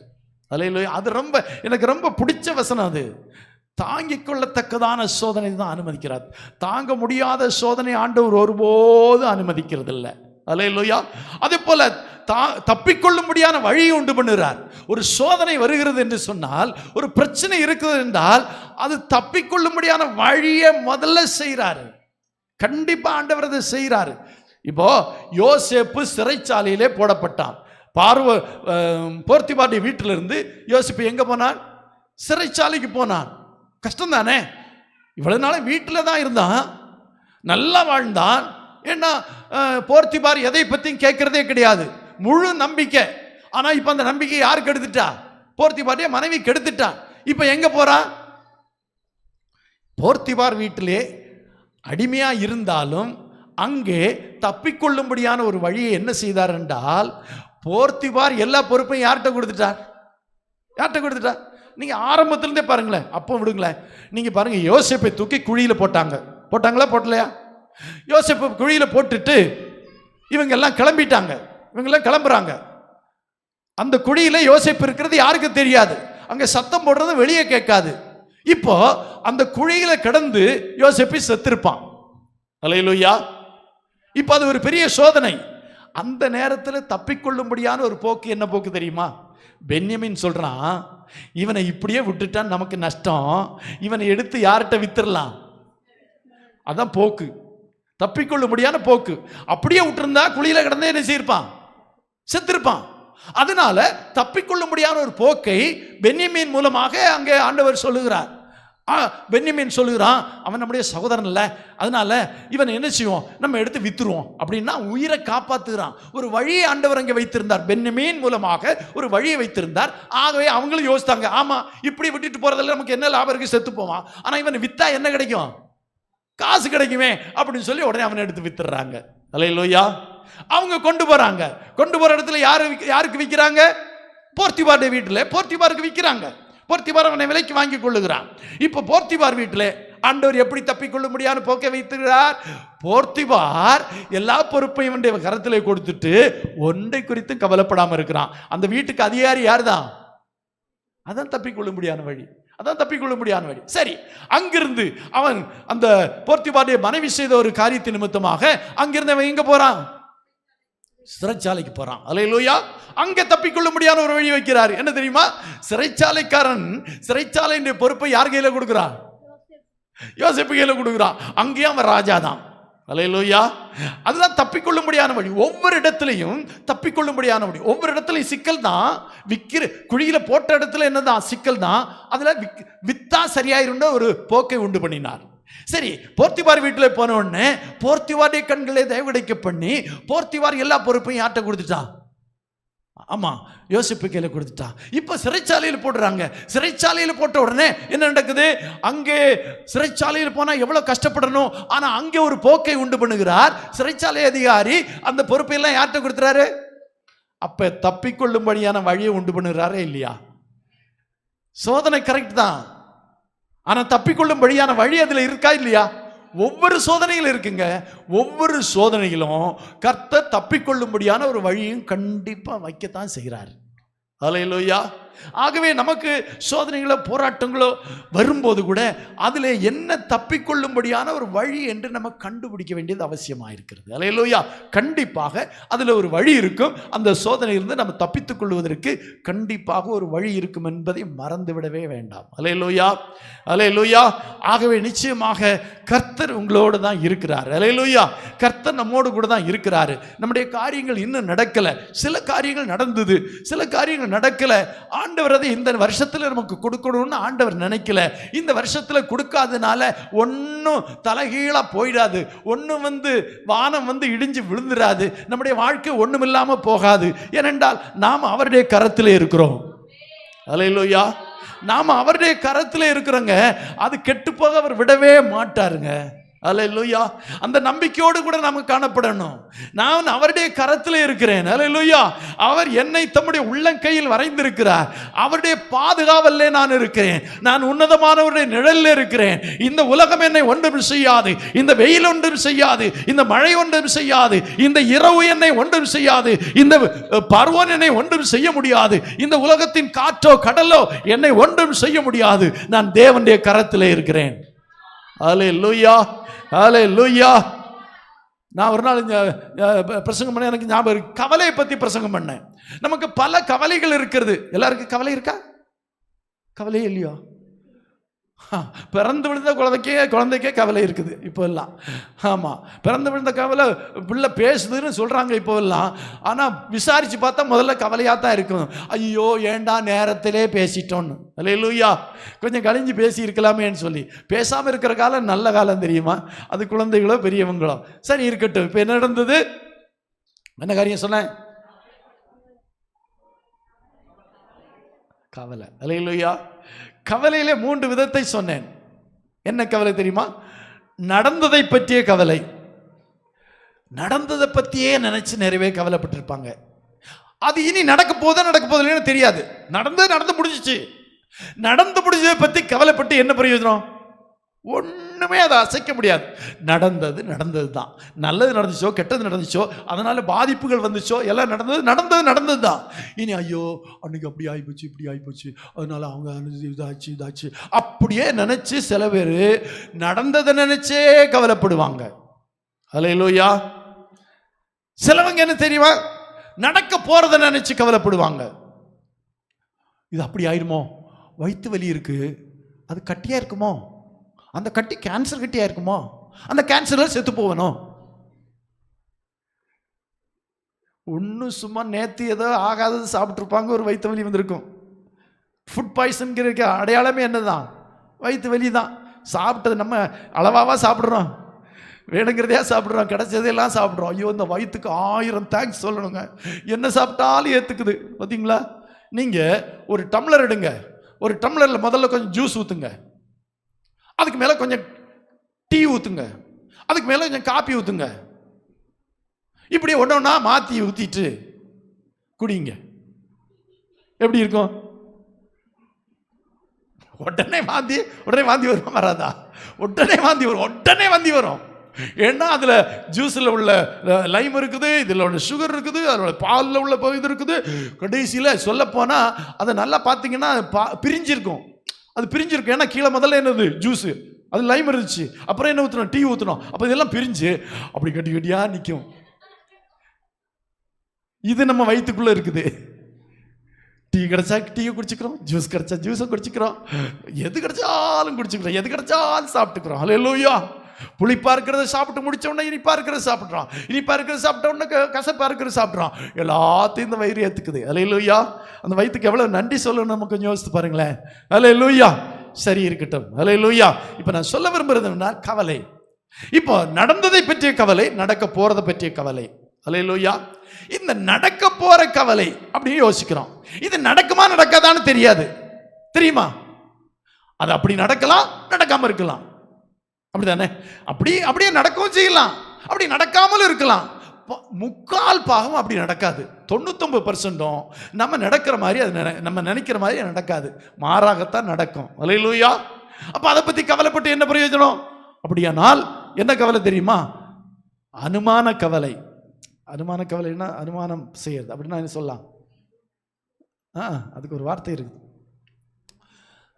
கற்பனை கவலை. அதுக்கு பேர் அன்னைக்கு சொன்ன ஞாபகம், கற்பனை கவலை. கற்பனை கவலை. ஐயோ அப்படி ஆயிருமா, ஐயோ. கற்பனையிலே அழுகிறவங்க நிறைய பேர் இருக்காங்க. ஏங்க அழுகிறீங்க? இப்படி ஆயிருமோன்னு நினைச்சு அழுகிறேன். எங்க அப்படியெல்லாம் நடக்கவே நடக்காங்க. வானம் நடந்து போயிட்டு இருக்கிறோம், அங்க பிளேன் பறந்துட்டு இருக்குது. ஐயோ அந்த பிளேன் என் தலைமையில விழுந்துருமா? அப்படின்னா கற்பனை தானே, கற்பனை கவலை தானே. விழலாம், ஆனால் அப்படி விழுந்திருக்கா? இல்லை. ஆனால் ஒரு கவலை, ஐயோ இந்த பிளேன் என் தலைமையில் விழுந்துருமா, நான் பறக்கிற பிளேன் தான் கீழே விழுந்துருமா, நான் போகிற பஸ் தான் மோதிருமா, என்னை கொண்டு போய் சேர்ப்பான். அந்த டிரைவரை பார்த்தாலே சரியில்லை. சிலவங்களுக்கு பஸ்ஸில் ஏறும்போது டிரைவரை எப்படி பார்ப்பாங்க, பார்த்துட்டு போய் உட்கார்ந்த உடனே ஐயோ அவன் தண்ணி போட்ட மாதிரி இருக்கு, இவன் கொண்டு போய் சேர்ப்பானோ, ஒரே கவலை கொண்டு போய் சேர்ப்பானான்னு சொல்லி. இதெல்லாம் என்ன கவலை? கற்பனை கவலை. நிறைய கவலை, கற்பனை கவலை. அது தேவையில்லாத கவலை. அல்லேலூயா. ஏனென்றா நம்ம கற்பனை செய்யறதெல்லாம் நடந்தா எப்படி இருப்போம் யோசித்து பாருங்க. அப்போ கவலைக்கு மட்டும் கற்பனை நடக்கும்னு ஏன் நினைக்கிறோம்? நல்லதை கற்பனை பண்ணி நடக்கும்னு நினைங்களேன். நம்ம நல்லதே கற்பனை பண்ணுவோம், நல்லதே. இப்போ ஒரு வீட்டில் இருக்கிறான், என்ன வீட்டில் இருக்கிறான், குடிசை வீட்டில் இருக்கிறான். அப்புறம் யோசிக்கிறோம், எப்படியாவது ஒரு அந்த அரசாங்கம் கட்டி கொடுக்குற அந்த புதுநகர்லையாவது ஒரு வீடு கிடைக்காதா அப்படின்னு நினைக்கிறோம். அப்படி நினைக்கிறோமா இல்லையா? நினைக்கிறோம். அப்படி நினைக்கிறோம், இந்த வீடு இல்லை அந்த வீடு கிடைக்குமான்னு சொல்லி. இப்போ அதுக்கப்புறம் நினைக்கிறோம், இல்லை புதுநகரெல்லாம் வேண்டாம், எனக்கு பாஸ்டர் வீடு மாதிரி ஒரு வீடு வேணும் அப்படின்னு நினைக்கிறோம். ஐயோ பாஸ்டர் வீடு கூட இப்போ அங்கே அந்த வீடு ரொம்ப அதை விட பாஸ்டர் வீடு நல்லா இருக்கு, அதை மாதிரி எனக்கு வீடு வேணும், கிடைக்கும். இப்போ இது கற்பனை. குடிசையிலிருந்து எது வரை வந்துட்டோம்? அந்த அப்பார்ட்மெண்ட் பில்டிங் வரை வந்துட்டோம். அது நடக்கும்னு நினைச்சு சந்தோஷப்பட்டு பாருங்களேன். அப்படி நினைக்க மாட்டேன், ஏன்னா நம்ம அப்படி பழக்கமே கிடையாது, நமக்கு அப்படி பழக்கமே கிடையாது. அதாவது என்ன தெரியுமா, மனுஷனுக்கு நல்லது நடக்குங்கிற எண்ணமே இல்லை, தீமை நடக்குங்கிற எண்ணம் தான், மோசமானது நடக்கும். தான் எப்பவுமே நெகட்டிவாக திங்க் பண்ண ஆரம்பிப்போம். மேக்சிமம் பீப்புள் நெகட்டிவாக திங்க் பண்ணி, நெகட்டிவ்னா சொல்றது தவறாக நடக்கும் அப்படின்னு நினைச்சே கவலைப்பட்டு செத்து போறாங்க. அதாவது வியாதியிலே மரிக்கிறவர்களை காட்டிலும் எதுல? ஆமா, கவலையினாலே மரிக்கிறவர்கள் தான் நிறைய பேர். கவலை என்ன செய்யுமா? உடலை உருக்கும், கடலை உயிரே. ஒருத்தர் மெலிஞ்சு போன, இன்னும் உங்களுக்கு கவலையா கேட்குறோம்ல, ஒருத்தர் மெலிஞ்சிட்டே வர்றாருன்னா என்ன ஏதாவது கவலையா அப்படின்னு கேட்குறோம்னா, அப்போ கவலை என்ன செய்யுது? உடலை உருக்குது. இன்னும் கொஞ்சம் நாள் செத்தே போயிடுவாங்க. அப்போ சாகலான்னா கவலைப்படுங்க, சீக்கிரம் சாகலணும் அப்படின்னு நினைக்கிறவங்க என்ன செய்யலாம்? கவலைப்படுங்க. அல்லேலூயா. வாழணும்னு நினைக்கிறவங்க நல்லதை நினைங்க. கர்த்தர் எனக்காக இருக்கிறார், அவர் எனக்காக யாவையும் செய்து முடிப்பார், அவர் என்னை கைவிட மாட்டார், அவர் என்னை நிச்சயமாக கைவிட மாட்டார், அவர் என்னை மறக்க மாட்டார். அல்லேலூயா, அல்லேலூயா. அவர் நன்மையானதை செய்வதிலே சிறந்தவர். அல்லேலூயா, அல்லேலூயா. ஆகவே நிச்சயமாக எல்லாவற்றிலும் என்ன செய்யணும்? நம்ம ஆண்டவரை நம்பி, ஆண்டவரை சார்ந்து, ஆண்டவர் எனக்கு பெரிய காரியங்களை செய்வார் என்ற அந்த நம்பிக்கையிலே உங்களுடைய ஜெபத்தை தொடருங்கள். அல்லேலூயா, அல்லேலூயா. கர்த்தர் நிச்சயமாக அப்படி செய்வார். அல்லேலூயா. இன்றைய செய்திக்குள்ளே போலாமா? அல்லேலூயா, அல்லேலூயா. ஆதியாகமத்தின் புஸ்தகம் 12ஆம் அதிகாரம் 4ஆம் வசனம். ஆதியாகமம் 12:4. கர்த்தர் ஆபிரகாமுக்கு சொன்னபடியே அவன் புறப்பட்டு போனான், லோத்துவும் அவனோடு கூட போனான். போதும். ஆபிரகாம் கர்த்தர் சொன்னபடியே, கர்த்தர் ஆபிரகாமுக்கு சொன்னபடியே அவன் புறப்பட்டு போனான். அல்லேலூயா. ஆபிரகாமுக்கு சொன்னபடியே அவன் புறப்பட்டு போனான். எப்படி சொன்னாரு?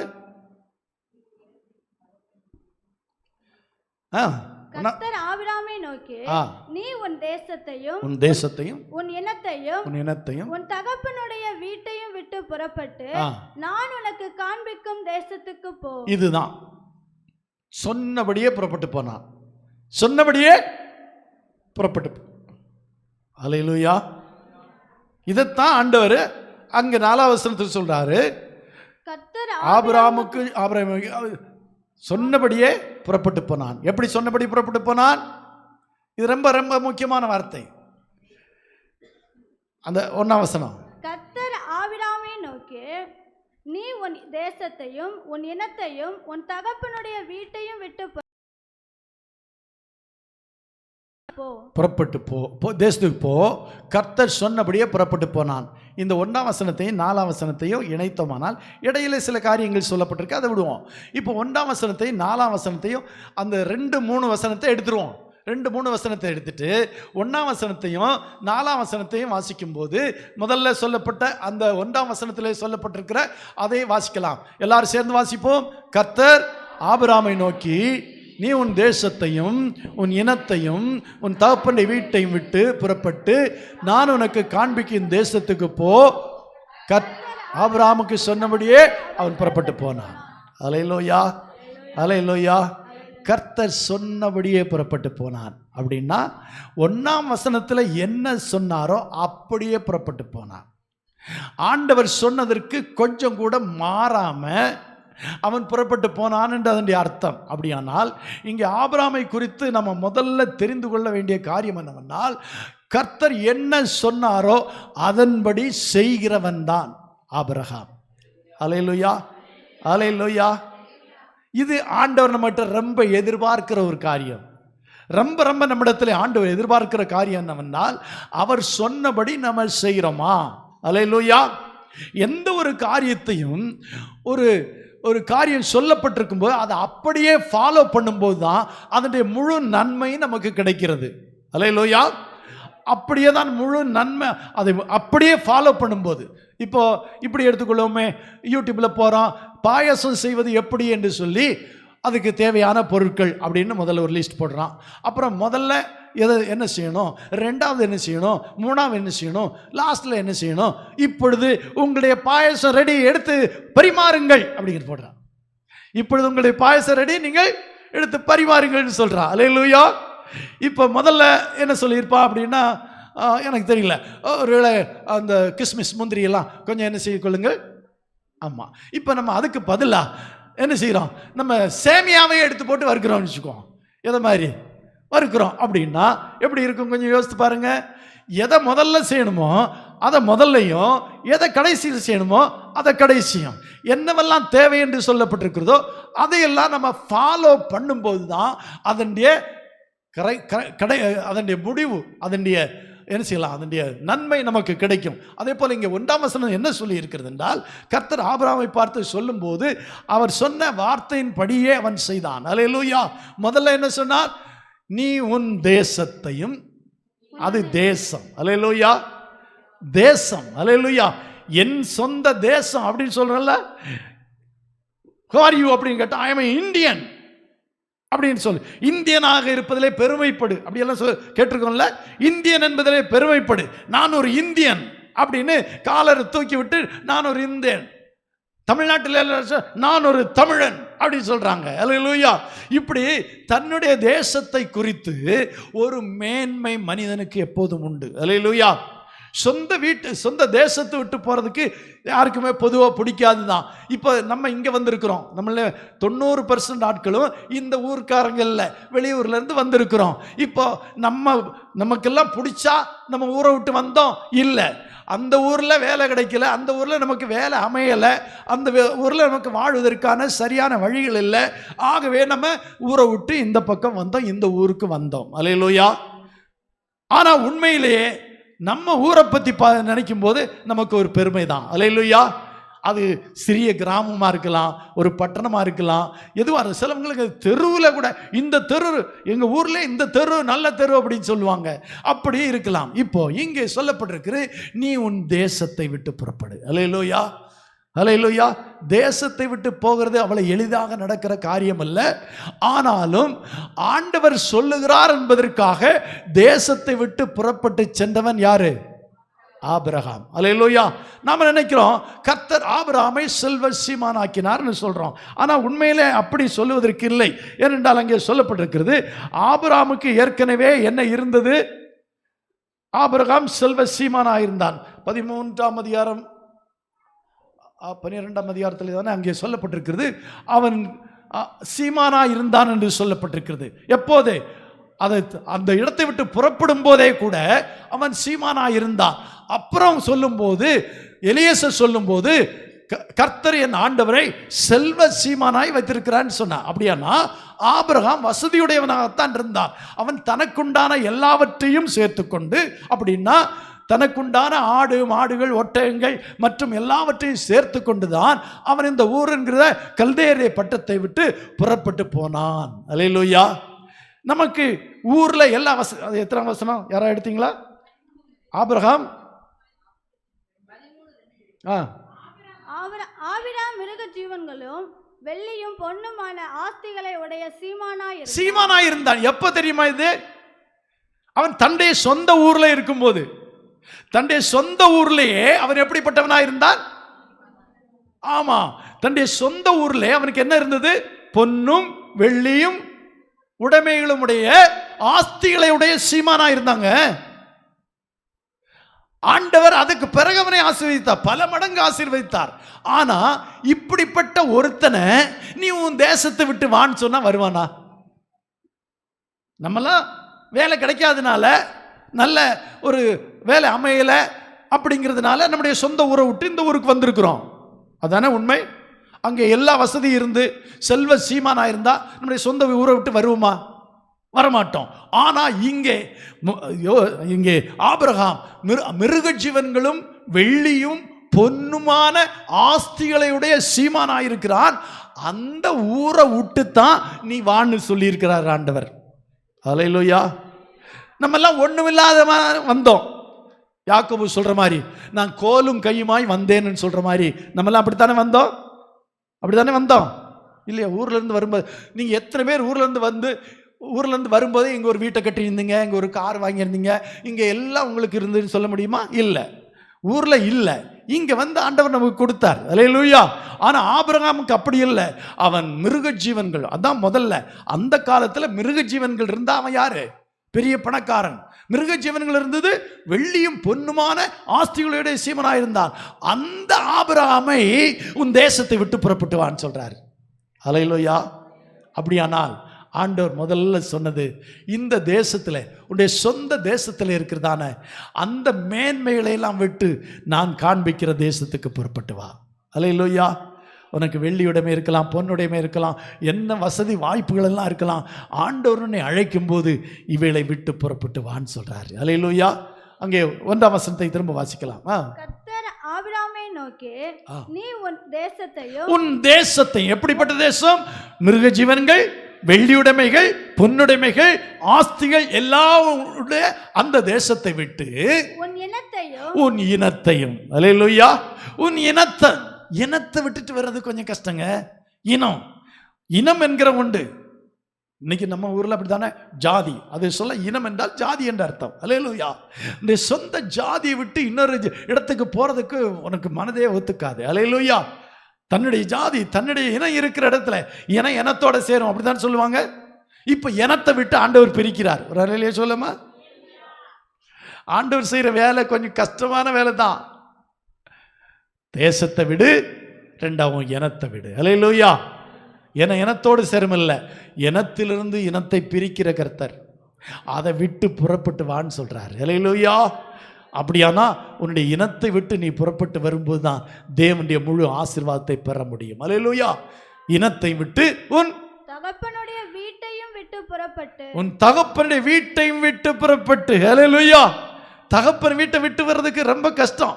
இப்போ ஆபிரகாமுக்கே மிருக ஜீவன்களும் வெள்ளியும் பொன்னுமான ஆஸ்தி எல்லாம் இருந்துன்னா அவனுடைய தகப்பன் எவ்வளவு பெரிய பணக்காரனா இருந்திருப்பா, யோசித்து பாருங்க. அல்லேலூயா. பெரிய பணக்காரன். ஆபிரகாமுடைய தகப்பன் பெரிய பணக்காரன், ஆஸ்தி உடையவனாக இருந்தான். அந்த வீட்டை விட்டு வர்றது கஷ்டம், தகப்பன் வீட்டை விட்டு வர்றது கஷ்டம். எங்க அப்பா நிறைய சொத்தெல்லாம் சேர்த்து வச்சிருந்து பெரிய ஆளா இருந்திருப்பாருன்னா நான் என்னுடைய சொந்த வீட்டை விட்டு வர வேண்டிய அவசியமே இல்லை. இங்க பாருங்க, பெரிய ஒரு தகப்பனுடைய வீட்டை விட்டு அவன் புறப்பட்டு வா. அப்போ இங்க சொல்ல வேண்டிய முதலாவது காரியம் உன் தேசம், ரெண்டாவது உன்னுடைய இனம், மூன்றாவது உன்னுடைய வீடு. இந்த மூன்றை விட்டு நீ புறப்பட்டு காண்பிக்கும் தேசத்துக்கு வா என்றார். அப்படி வாசிக்கும்போது 4ஆம் வசனம் சொல்லி இருக்கிறது, கர்த்தர் சொன்னபடியே ஆபிரகாம் புறப்பட்டு அப்போ இதையெல்லாம் விட்டு வந்தார். அப்போ ஆண்டவருடைய ஆசீர்வாதம் நமக்கு உண்டாக வேண்டுமானால் நாம் இருக்கிற எல்லாவற்றையும் விட்டு ஆண்டவர் சொல்லுகிற பாதையிலே நடக்க, ஆண்டவர் நடத்துகிற பாதையில நடக்க, ஆண்டவர் கொண்டு போகிற ஊருக்கு போக, ஆண்டவர் எந்த இடத்துல வைக்க சித்தமாக இருக்கிறாரோ அந்த இடத்துல வைக்க நம்மை முழுதுமாய் ஒப்பு கொடுக்கணும். அல்லேலூயா. அல்லேலூயா. இது தம்ப் ரூல் அப்படிம்பாங்க. தம்ப் ரூல்னா அதை என்ன செய்ய கண்டிப்பாக மாற்றவே, அதான் தம்ப் ரூல் அப்படிம்பாங்க. இது ஆசீர்வதிக்கப்படுவதற்கான முதல் காரணி, அதான் தம்ப் ரூல் அப்படிம்பாங்க. அப்போ இந்த தம்ப் ரூல் இதுதான். முதல்ல உன் தேசத்தை விடணும், ரெண்டாவது உன் இனத்தை விடணும், மூன்றாவது உன் தகப்பன் வீட்டை விட்டு புறப்பட்டு வா. அதாவது 3 காரியங்களை மனிதன் விடுவதற்கு சாத்தியமற்ற காரியங்கள், விரும்பாத காரியங்களை தான் ஆண்டவர் சொன்னார். அல்லேலூயா. ஆனால் தேவன் சொன்னபடியே ஆபிரகாம் புறப்பட்டு சென்றான். அல்லேலூயா. அருமையான தேவனுடைய பிள்ளைகளை, இந்த நாள்ல நான் தான் சொல்றேன், ஆண்டவர் சொன்னபடியே செய்யறதுக்கு நாம் ஆயத்தமாக இருக்கிறோமா? கர்த்தர் சொன்னபடியே அப்படிதான் சொல்லி இருக்குது. 4ஆம் வசனம், கர்த்தர் ஆபிரகாமுக்கு சொன்னபடியே அவன் சொன்னபடியே, அது ரொம்ப முக்கியம். சொன்னபடி இல்ல, சொன்னபடியே. அல்லேலூயா. கர்த்தர் சொன்னபடியே. நீங்க மோசே குறித்து அந்த ஆசரிப்பு கூடாரத்தை செய்யும்போது சொல்லப்பட்டிருக்கிறது, கர்த்தர் சொன்னபடியே செய்து முடித்தார். நோவா கர்த்தர் சொன்னபடியே பேழையை செய்து முடித்தான். சொன்னபடியே செய்து முடித்ததினால தான் நோவாவின் பேழை சரியாக இயங்கியது. அல்லேலூயா. எங்க வாசல் இருக்கணும், எங்க ஜன்னல் இருக்கணும், எங்க எது இருக்கணும் அப்படின்னு கர்த்தர் சொன்னபடியே அங்கே நோவா செய்தான். ஆகவே அந்த ஜலப்பிரளயத்திலிருந்து அது மிதந்தது, அது அந்த குடும்பத்தை காப்பாற்றினது, மிருக ஜீவன்களை காப்பாற்றினது. கர்த்தர் சொன்னபடி செய்யாம தன்னுடைய ஞானத்தையும் எல்லாத்தையும் கொஞ்சம் மிக்ஸ் பண்ணியிருப்பான். இன்னைக்கு நம்ம எல்லாம் அப்படிதான், டோட்டலா நம்ம விரும்புகிறபடி செய்யறதில்ல. கொஞ்சம் ஆண்டவர் சொன்னது, கொஞ்சம் நாம நினைக்கிறபடி. நம்ம பிளானையும் ஆண்டவர் பிளானையும் மிக்ஸ் பண்ண பார்ப்போம். வேண்டவே வேண்டாங்க, அது ஒர்க் அவுட் ஆகவே ஆகாது. இன்னைக்கு நிறைய பேர் அப்படிதான், ஆண்டவர் சொல்லி இருக்கிறதையும் செய்ய நினைப்பாங்க, தாங்கள் நினைக்கிறதையும் செய்ய நினைப்பாங்க. 2 சேர்ந்த ஒரு கலவையா செய்வாங்க. அது ஒண்ணுக்கு உருப்படாமலே போயிடும். ஆண்டவர் சொன்ன ஆசீர்வாதம் கிடைக்கணும்னா இங்கே சொன்னபடியே என்று சொல்லப்ப, நீங்க வேதத்தில் தேடி பாருங்க, சொன்னபடியே செய்தான் என்று சில இடங்களில் மட்டும்தான் பார்க்க முடியும். அங்கே நோவா கர்த்தர் தனக்கு சொன்னபடியே பேழை உண்டு பண்ணினான். ஆகவே அந்த பேழையும் பிழைத்தது, நோவாவின் குடும்பமும் பிழைத்தது, சகல பிராணிகளும் பிழைத்தது. கர்த்தர் சொன்னபடியே அது அத்தனை நாட்களும் வெள்ளத்திலே மிதந்து அவளை காத்தது. அல்லேலூயா. அதே போல மோசேயும் கூட கர்த்தர் சொன்னபடியே அந்த ஆசரிப்பு கூடாரத்தை செய்து முடித்தான். அல்லேலூயா. அந்த உடன்படிக்கை பெட்டியையும் கர்த்தர் சொன்னபடியே செய்தான், ஆசரிப்பு கூடாரத்தையும் கர்த்தர் சொன்னபடியே செய்தான். ஆகவே அது கர்த்தர் சொன்னபடியே செய்தனாலே கர்த்தருடைய பிரசன்னம் அந்த ஆசரிப்பு கூடாரத்தில் இருந்தது. அல்லேலூயா. கர்த்தருடைய மகிமை ஆசரிப்பு கூடாரத்தில் இறங்கிற்று. அல்லேலூயா. அதே போல கர்த்தர் சொல்லுகிறபடி நாம் செய்யும் போது நம்முடைய சொன்னபடியே, சொல்லுகிறபடி இல்லை, சொன்னபடி இல்லை, சொன்னபடி செய்வியா அப்படின்னு நம்ம கேட்போம். சொன்னபடி மட்டும் செய்த, சொன்னபடியே அப்படிங்கிறதுக்கு அர்த்தம் என்ன தெரியுமா? சொன்னபடியே 100% வித்தவுட் நோ டீவியேஷன், அப்படின்னா மாறுதல் இல்லாம அப்படிங்கிறதுக்கு தான் சொன்னபடியே என்று சொல்லப்பட்டிருக்கிறது. அல்லேலூயா. அப்போ சொன்னபடியே செய்தான். அல்லேலூயா. அருமையான இதையெல்லாம் விட்டு வந்தான். அல்லேலூயா. அப்போ கர்த்தர் சொன்னபடியே செய்தோமானால் ஆபிரகாமை ஆசீர்வதித்த தேவன் நம்மையும் கண்டிப்பாக ஆசீர்வதிப்பார். அல்லேலூயா. அல்லேலூயா. அங்கே சொல்லப்பட்டிருக்கிறது 13ஆம் அதிகாரம் 1ஆம் வசனத்திலே, ஆபிரகாம் அவன் மனைவியையும் அவனுக்கு உண்டான யாவும் அவனுடனே லோத்துவும் எகிப்தை விட்டு தென் திசையில் வந்தார்கள். எகிப்தை விட்டு இப்போ அவனுடைய லோத்தும் தென் திசையிலே வந்தாள்னு சொல்லி, எகிப்தை விட்டு. ஹல்லேலூயா. எகிப்து என்று சொன்னால் நமக்கு தெரியும், எகிப்து என்றால் வேதத்தில் சொல்லப்பட்டிருக்கிறது அடிமைத்தனம். ஹல்லேலூயா. ஒருவேளை லோத் வாழ்ந்திருந்த ஆபிரகாம் வாழ்ந்திருந்த அந்த நாட்களிலே அது அடிமைத்தனமாக இருக்கலாம், இல்லாமல் இருந்திருக்கலாம். ஆனால் எகிப்து என்று சொன்னால் அந்த ஆவிக்குரிய அர்த்தம் என்ன தெரியுமா? அடிமைத்தனம். என்றால் இஸ்ரவேல் ஜனங்கள் எகிப்தில் எப்படி வாழ்ந்தார்கள்? அடிமையாய் வாழ்ந்தார்கள். எகிப்து என்றால் அடிமைத்தனத்திலிருந்து விடுதலை. ஆமா, அடிமைத்தனத்திலிருந்து நீ வெளியே வா. அல்லேலூயா. இப்போ நேற்று யார்கிட்டயோ பேசியிருந்தவங்க சொன்னாங்க, பையனுக்கு 40 வயசு ஆயிடுச்சு, இப்போவும் அப்பா சொல்கிற மாதிரி தான் பையன் செய்கிறான், அப்பா சொன்னபடி தான் செய்யணும்னு அப்பாவும் எதிர்பார்க்கிறார் அப்படின்னு சொல்லி. அல்லேலூயா. இது ஒரு விதமான அடிமைத்தனம். அல்லேலூயா. அடிமைத்தனத்திலிருந்து நான் நினைக்கிறேன் இந்த ஆபிரகாமும் கூட அப்பா சொன்னபடியே செய்து கொண்டு அப்பாவுக்கு அடிமையாக வாழ்ந்திருந்திருப்பான். அந்த அடிமைத்தனத்திலிருந்து ஆண்டவர் வழி கொண்டு வந்தார். அல்லேலூயா. நம்முடைய வாழ்க்கையிலும் எல்லா விதமான அடிமைத்தனத்திலிருந்தும் ஆண்டவர் நம்மை விடுவித்து ஒரு விடுதலையோடு நம்மை ஒரு குறிப்பிட்ட இடத்திற்கு கொண்டு செல்ல, ஒரு ஆசீர்வாதத்துக்கு நேராக கொண்டு செல்ல ஆண்டவர் சித்தமாக இருக்கிறார். அல்லேலூயா, அல்லேலூயா. ஆகவே இன்றைக்கு நம்ம முக்கியமாக 2 காரியங்களை பார்த்திருக்கிறோம். ஒன்று, அற்புதம் நடக்க வேண்டுமானால் பரிசுத்தம் பண்ணணும். என்ன பரிசுத்தம் பண்ணணும் அப்படிங்கிறது எனக்கு தெரியாது. நான் என்ன பரிசுத்தம் அடைய வேண்டும் என்று எனக்கு தெரியும். நீங்கள் என்ன பரிசுத்தம் அடைய வேண்டும் என்று எனக்கு தெரியாது, உங்களுக்கு தெரியும். அல்லேலூயா. எனக்கே தெரியாமல் செஞ்சேன் அப்படின்னு சொல்றதெல்லாம் போய் தானே.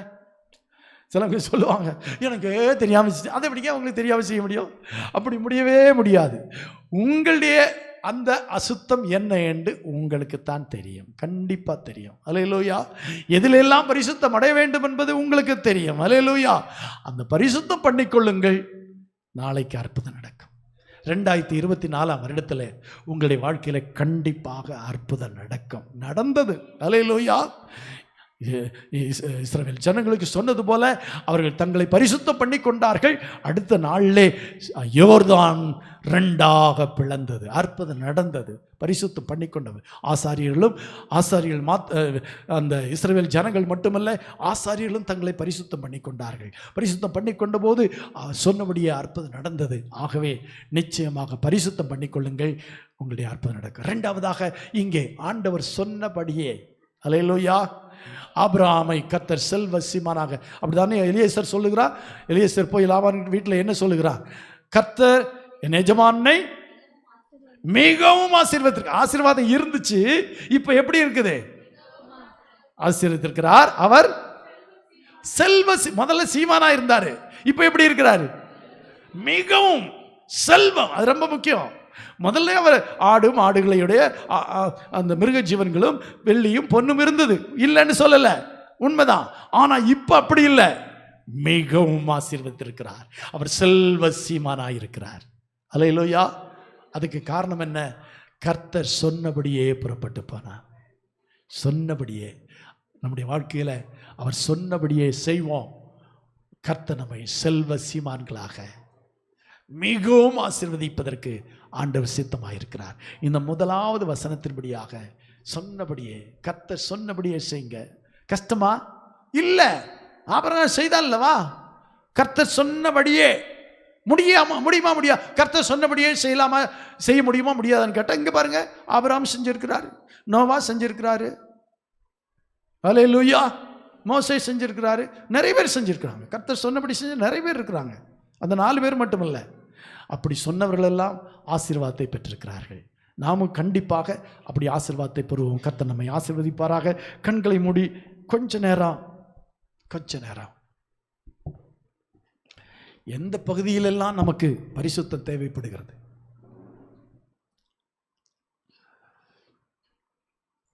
எந்த பகுதியில?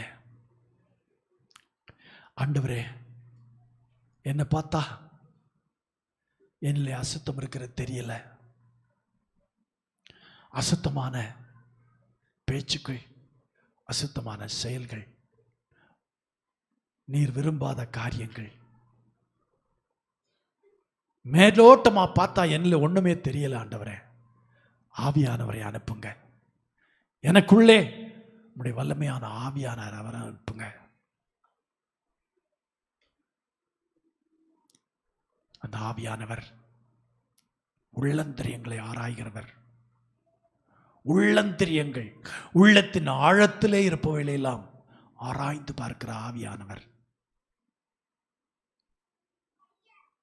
இந்த வருடத்தில் என்னிலே காணப்படுகிற அசுத்தங்கள், அசுத்தமான பேச்சுக்கள், அசுத்தமான சிந்தனைகள், அசுத்தமான செயல்கள், தேவனுக்கு பிரியமற்ற காரியங்கள், ஆண்டவரே காண்பியும். சொல்லாலோ செயலாலோ நான் பிறரை குற்றப்படுத்தி இருப்பதா, பிறரை குறை பேசி இருக்கிறது, பிறரை குற்றமாய் தீர்த்திருப்பது, பிறரை புண்படுத்துவதுமாய் பேசின வார்த்தைகள், வாயில் பிறக்காத வம்பு வார்த்தைகள், தூஷணமான வார்த்தைகள், இவைகள் என்னை அசுசிப்படுத்தி இருக்கிறதா? செயல்கள். ஆண்டவரே, உமக்கு பிடிக்காத, உமக்கு பிரியமில்லாத சிறிய செயல்கள், பெரிய செயல்கள், தெரிந்தும் தெரியாமலும் செய்தவைகள், உணராமல் செய்த காரியங்கள், சிந்திக்காமல் செய்த செயல்கள், உம்மை வேதனைப்படுத்துகிற செயல்கள், பிறரை வேதனைப்படுத்துகிற செயல்கள், கணவனை வேதனைப்படுத்துகிற செயல்கள், மனைவியை வேதனைப்படுத்துகிற செயல்கள், பெற்றோரை வேதனைப்படுத்துகிற செயல்கள். ஒரு நாள்லே யாரும் நினையாத நேரத்தில், யார் அறியாத வேளையிலே இப்படி நம்ம சிந்திக்கிறோம். உள்ளந்தரியங்களை ஆராய்ந்து பார்க்கிற கர்த்தர் இந்த நாளிலே சொல்கிறார், இன்னும் முன்னிடத்திலே ஒரு குறை உண்டு, இன்னும் முன்னிடத்திலே ஒரு குறை உண்டு. அதுதான் அந்த அசிசி. அதைத்தான் பரிசுத்தப்படணும் ஆண்டவர் கேட்கிறார். இன்னும் முன்னிடத்தில் ஒரு குறை உண்டு. ஒன்றை முடிச்ச உடனே சொல்றாரு, இன்னும் முன்னிடத்திலே ஒரு குறை உண்டு, இன்னும் முன்னிடத்திலே ஒரு குறை உண்டு.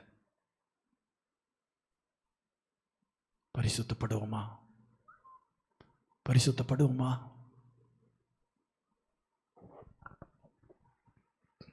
ஆண்டவரே, என்னை பரிசுத்தப்படுத்துங்கப்பா. உங்களை பரிசுத்தம் பண்ணி கொள்ளுங்கள். எப்படி நான் என்னை பரிசுத்தம் பண்றது? வாயினால் அறிக்கையிட்டு, தன் பாவங்களை மறைக்கிறவன் வாழ்வடைய மாட்டான், அறிக்கை செய்து விட்டு விடுகிறவனோ இரக்கம் பெறுவான். அதுதான் கழுவப்படுதல். அறிக்கை செய்வதும் விட்டு விடுவதும். எத்தனையோ காரியங்கள் நம்முடைய கண் முன் வந்து போகிறது, உள்ளத்திலே வந்து போகிறது. சிலவற்றெல்லாம் நாம் சரி என்று நினைத்திருப்போம். இப்போ தான் ஆவியானவர் சொல்றாரு, இல்லை அது சரியில்லை, நீ பேசினது சரியில்லை, நீ நடந்துகிட்டது சரியில்லை. அப்படித்தானே? இதுவரை அது சரி என்று நினைத்திருந்தோம், அதை செய்யும் போதும் சரி என்று நினைத்திருந்தோம், அதை நியாயப்படுத்தினோம். அது சரிதான் என்று நியாயப்படுத்தினோம். நான் நடந்து கொண்டது சரிதான், நான் பேசினது சரிதான், நான் உண்மையைத்தான் பேசினேன். இல்லை, அந்த உண்மையில் நிறைய பொய் இருக்கு. அந்த உண்மையில் நிறைய பொய் இருக்குது, தவறு இருக்கிறது. சொன்ன எல்லா காரியங்களும் உண்மையா இருந்ததா? எவ்வளவு காரியங்களை போய் பேசிவிட்டோம். பொய் பேசுவது கூட ஒரு அசுத்தம். ஆனால் பொய் பேசுகிறவர்கள் பரலோக ராஜ்யத்தில் பிரவேசிக்க முடியாது என்றால் அது ஒரு அசுத்தம். பிறரை குற்றம் சுமத்துவது ஒரு தவறு, பரலோகத்திலே பிரவேசிக்க முடியாது.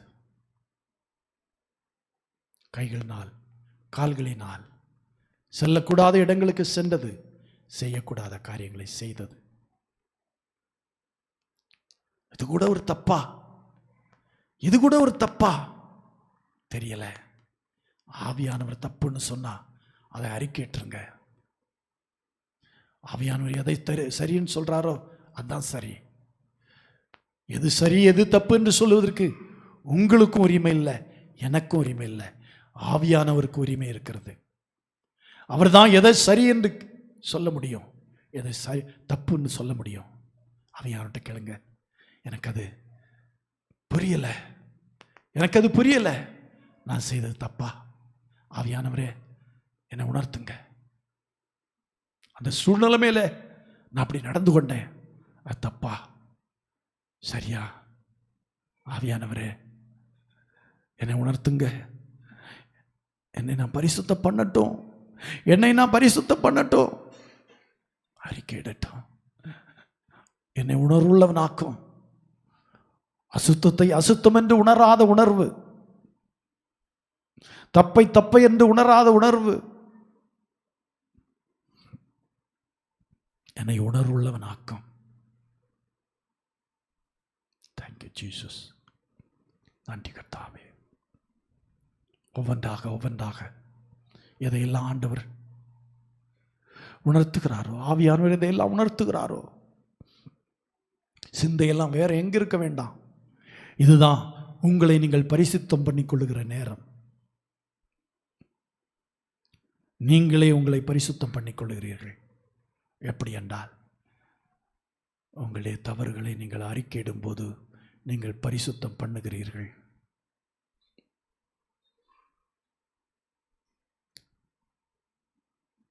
என் நீதியெல்லாம் அழுக்கடைந்த கந்தைகளாக இருக்கிறது. எத்தனை காரியங்கள், எத்தனை காரியங்கள்.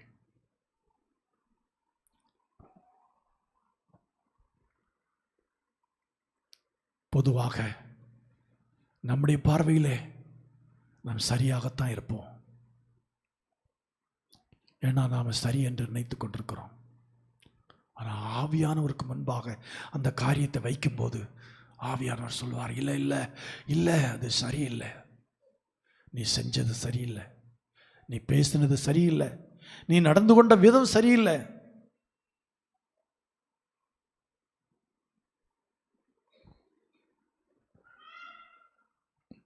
எத்தனை காரியங்கள். பரிசுத்தம் பண்ணிக்கொள்ளுங்கள், நாளைக்கு அற்புதம் நடக்கும். பரிசுத்தம் பண்ணிக்கொண்டால் அற்புதம் நிச்சயம். உங்கள் அழுகைக்கெல்லாம் பலன் உண்டாகும். இல்லாவிட்ட அழுக பலன் இல்லாமல் போயிடும்.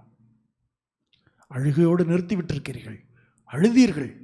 அதற்கு பலன் கிடைக்கணும்னா பரிசுத்தம் படணும். கேட்டது கிடைக்கணும்னா, அது இறைச்சியாக இருக்கட்டும், எதுவாக இருக்கட்டும், கேட்டது கிடைக்கணும்னா நம்மை பரிசுத்தம் படணும். நல்ல ஒரு வாழ்க்கையாக இருக்கலாம், நல்ல ஒரு வீடாக இருக்கலாம், நல்ல ஒரு பொருளாக இருக்கலாம், எல்லாற்றிலிருந்து ஒரு விடுதலையாக இருக்கலாம். எதுவானாலும் சரி, ஏதோ ஒன்று ஒரு தடை. அது அசுத்தம் மட்டுமே தடையாக இருக்க முடியும். எந்த மனிதர்களும் தடையாக இருக்க முடியாது. எந்த மனிதர்களும் தேவன் நமக்காய் வைத்திருக்கிற பங்கை தடை செய்ய முடியாது. நாம் தான் தடை. நம்முடைய உள்ளந்தான் தடை. நம்முடைய பாவம்தான் தடை. நம்முடைய அசுத்தம்தான் தடை. பெரிய பெரிய பாவமெல்லாம் செஞ்சிருக்க மாட்டோம். மனசாட்சி ஆவியானவர் நம்மை விட்டிருக்க மாட்டார். ஆனால் பெரிய தவறு சின்ன தவறுன்னு இல்லை, பெரிய பாவம் சின்ன பாவம்னு இல்லை.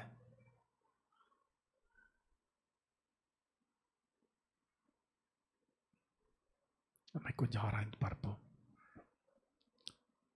நம்முடைய பாவங்களை நாம் அறிக்கையிட்டால் எல்லா பாவங்களையும் மன்னித்து நம்மை சுத்தி இருப்பதற்கு அவர் உண்மை நீதி உள்ளவராயிருக்கிறார். பாவம் இல்லை என்போமானால் நம்மை நாமே வஞ்சிக்கிறவர்களாயிருப்போம் என்று 1 யோவானிலே சொல்லப்பட்டிருக்கிறது. நம்மிலே பாவம் இல்லை என்போமானால் நம்மை நாமே வஞ்சிக்கிறவர்களாயிருப்போம். அது ஒரு பெரிய வஞ்சனை. என்னிடத்தில் குறையேதும் இல்லை, நான் சரியாத்தான் இருக்கிறேன், நான் சரியாத்தான் இருக்கிறேன். அது வஞ்சனை இல்லை. நான் குற்றம் உள்ளவன், குற்றம் செஞ்சிருக்கேன். ஆண்டவரே என்னை மன்னிங்க, என்னை கழுவுங்க, என்னை கழுவுங்க ஆண்டவரே. இதுதான் பரிசுத்தம் பண்ணுதல்.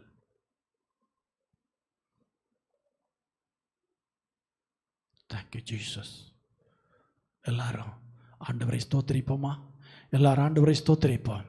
ஆண்டவரே, என்னை இந்த கால வேளையிலே என்னுடைய குற்றங்களை, குறைகளை, பாவங்களை எல்லாம் எனக்கு நீர் உணர்த்தினதற்காக நன்றி ஆண்டவரே. என்னுடைய வாழ்க்கையில் நான் அற்புதங்களை பெறுவதற்கு, நான் கேட்டவைகளை கிடைப்பதற்கு தடையாயிருக்கிற ஒரே காரியம் பரிசுத்தம் என்ற ஒன்று இல்லை என்பதை அறிந்தேன். ஆண்டவரே, அந்த பரிசுத்தத்தை நிலைய தாரும், என்னை பரிசுத்தம் பண்ணும். எல்லாரும் சொல்லுவோம், ஆண்டவரே என்னுடைய குற்றங்களை மன்னியும், என்னுடைய குறைகளை மன்னியும், என்னுடைய பாவங்களை மன்னியும், என்னுடைய அக்கிரமங்களை மன்னியும். ஆண்டவரே, நான் சொல்லிய வார்த்தைகள் என்னை அசுத்தப்படுத்தி இருக்கிறது, என்னை கரைப்படுத்தி இருக்கிறது, நான் செய்த காரியங்கள் என்னை கரைப்படுத்தி இருக்கிறது. ஆண்டவரே, அந்த பாவம் என் கண் முன்னாலே நிற்கிறது. ஆண்டவரே, அந்த பாவம் எனக்கு தெரியல. ஆண்டவரே, இன்றைக்கு என்னை கழுவி என்னை சுத்திகரிங்க, பரிசுத்தம் பண்ணுங்கப்பா. ஆண்டவரே, என்னை சுத்தம் பண்ணுங்க, உம்முடைய ஈசோப்பினால் என்னை சுத்தம் பண்ணுங்கப்பா, என்னை சுத்தம் பண்ணுங்க, என்னை கழுவி சுத்திகரிங்க. நான் 2024 வருடத்தில் கண்டிப்பா அற்புதத்தை பெறணும். நான் கேட்டுக்கொண்டு அழுது கெஞ்சினதை நான் பெறணும். அதுக்கு நான் என்னை பரிசுத்தம் பண்ண ஆயத்தமாக இருக்கிறேன். இந்த 3 நாட்களில் எல்லா காரியங்களும் நான் பரிசுத்தம் பண்ணி புதிய வருடத்தில் பிரவேசித்து எல்லா ஆச்சரியமான அற்புதமான காரியங்களை பெற்றுக்கொள்ள எனக்கு உதவிச்சிங்க. அப்படி சொல்லுவோமா? எங்களை நேசிக்கிற நல்ல பிதாவே, இந்த வேலைக்காக நாங்கள் உமக்கு நன்றி செலுத்துகிறோம். எத்தனை பிள்ளைங்களுக்கு நீர் தங்களுடைய குறைகளை, குற்றங்களை, பாவங்களை உணர்த்தினீரோ, காட்டினீரோ, அதற்காக நன்றி. அதில் எத்தனை பேர் அதை ஏற்றுக்கொண்டார்களோ, அதை அறிக்கையிட்டார்களோ, அவர்களுக்காக நன்றி செலுத்துகிறேன். இன்னும் தங்களுடைய பாவங்கள் உணர்த்தப்படாதவர்கள், குறைகள், சின்ன குறைகள், பெரிய குறைகள், ஆண்டவரை எதுவும் உணர்த்தப்படாமல் இங்கே இருப்பீர்களானால் வருகிற 2 நாட்கள்லையும் இந்த பிள்ளைகளை உணர்த்துவீராக. அவள் தங்களை பரிசுத்தம் பண்ணி கொள்ளட்டும், பரிசுத்தம் பண்ணிக்கொண்டு அற்புதங்களை பெற்றுக்கொள்ளட்டும் ஆண்டவரே. அப்படி நீர் செய்யும்படியாக நாங்கள் ஜெபிக்கிறோம், அப்படி நீங்கள் செய்யும்படியாக வேண்டிக் கொள்ளுகிறோம். கர்த்தாவே, ஸ்தோத்திரிக்கிறோம். நீர் அப்படி செய்கிறதற்காக நன்றி. நம்முடைய கரத்தில் எங்களை தாழ்த்தி அர்ப்பணிக்கிறோம். நீர் தொடர்ந்து வழி நடத்தும் ஆசீர்வதியும். சகல துதி கனமையுமே நீரை எடுத்துக்கொள்ளும். இயேசுவின் மூலம் ஜெபங்களும் பிதாவே. என் ஆத்துமாவே கர்த்தரை ஸ்தோத்திரி, என் முழு உள்ளமையோட பரிசுத்த நாமத்தை ஸ்தோத்திரி. என் ஆத்துமாவே கர்த்தரை ஸ்தோத்திரி, கர்த்தர் செய்த சகல உபகாரங்களை மறவாதே. ஆமென். அல்லேலூயா, அல்லேலூயா, அல்லேலூயா. கர்த்தர் உங்களை ஆசீர்வதிப்பாராக. ஜெபத்தில் இந்த 3 நாட்கள்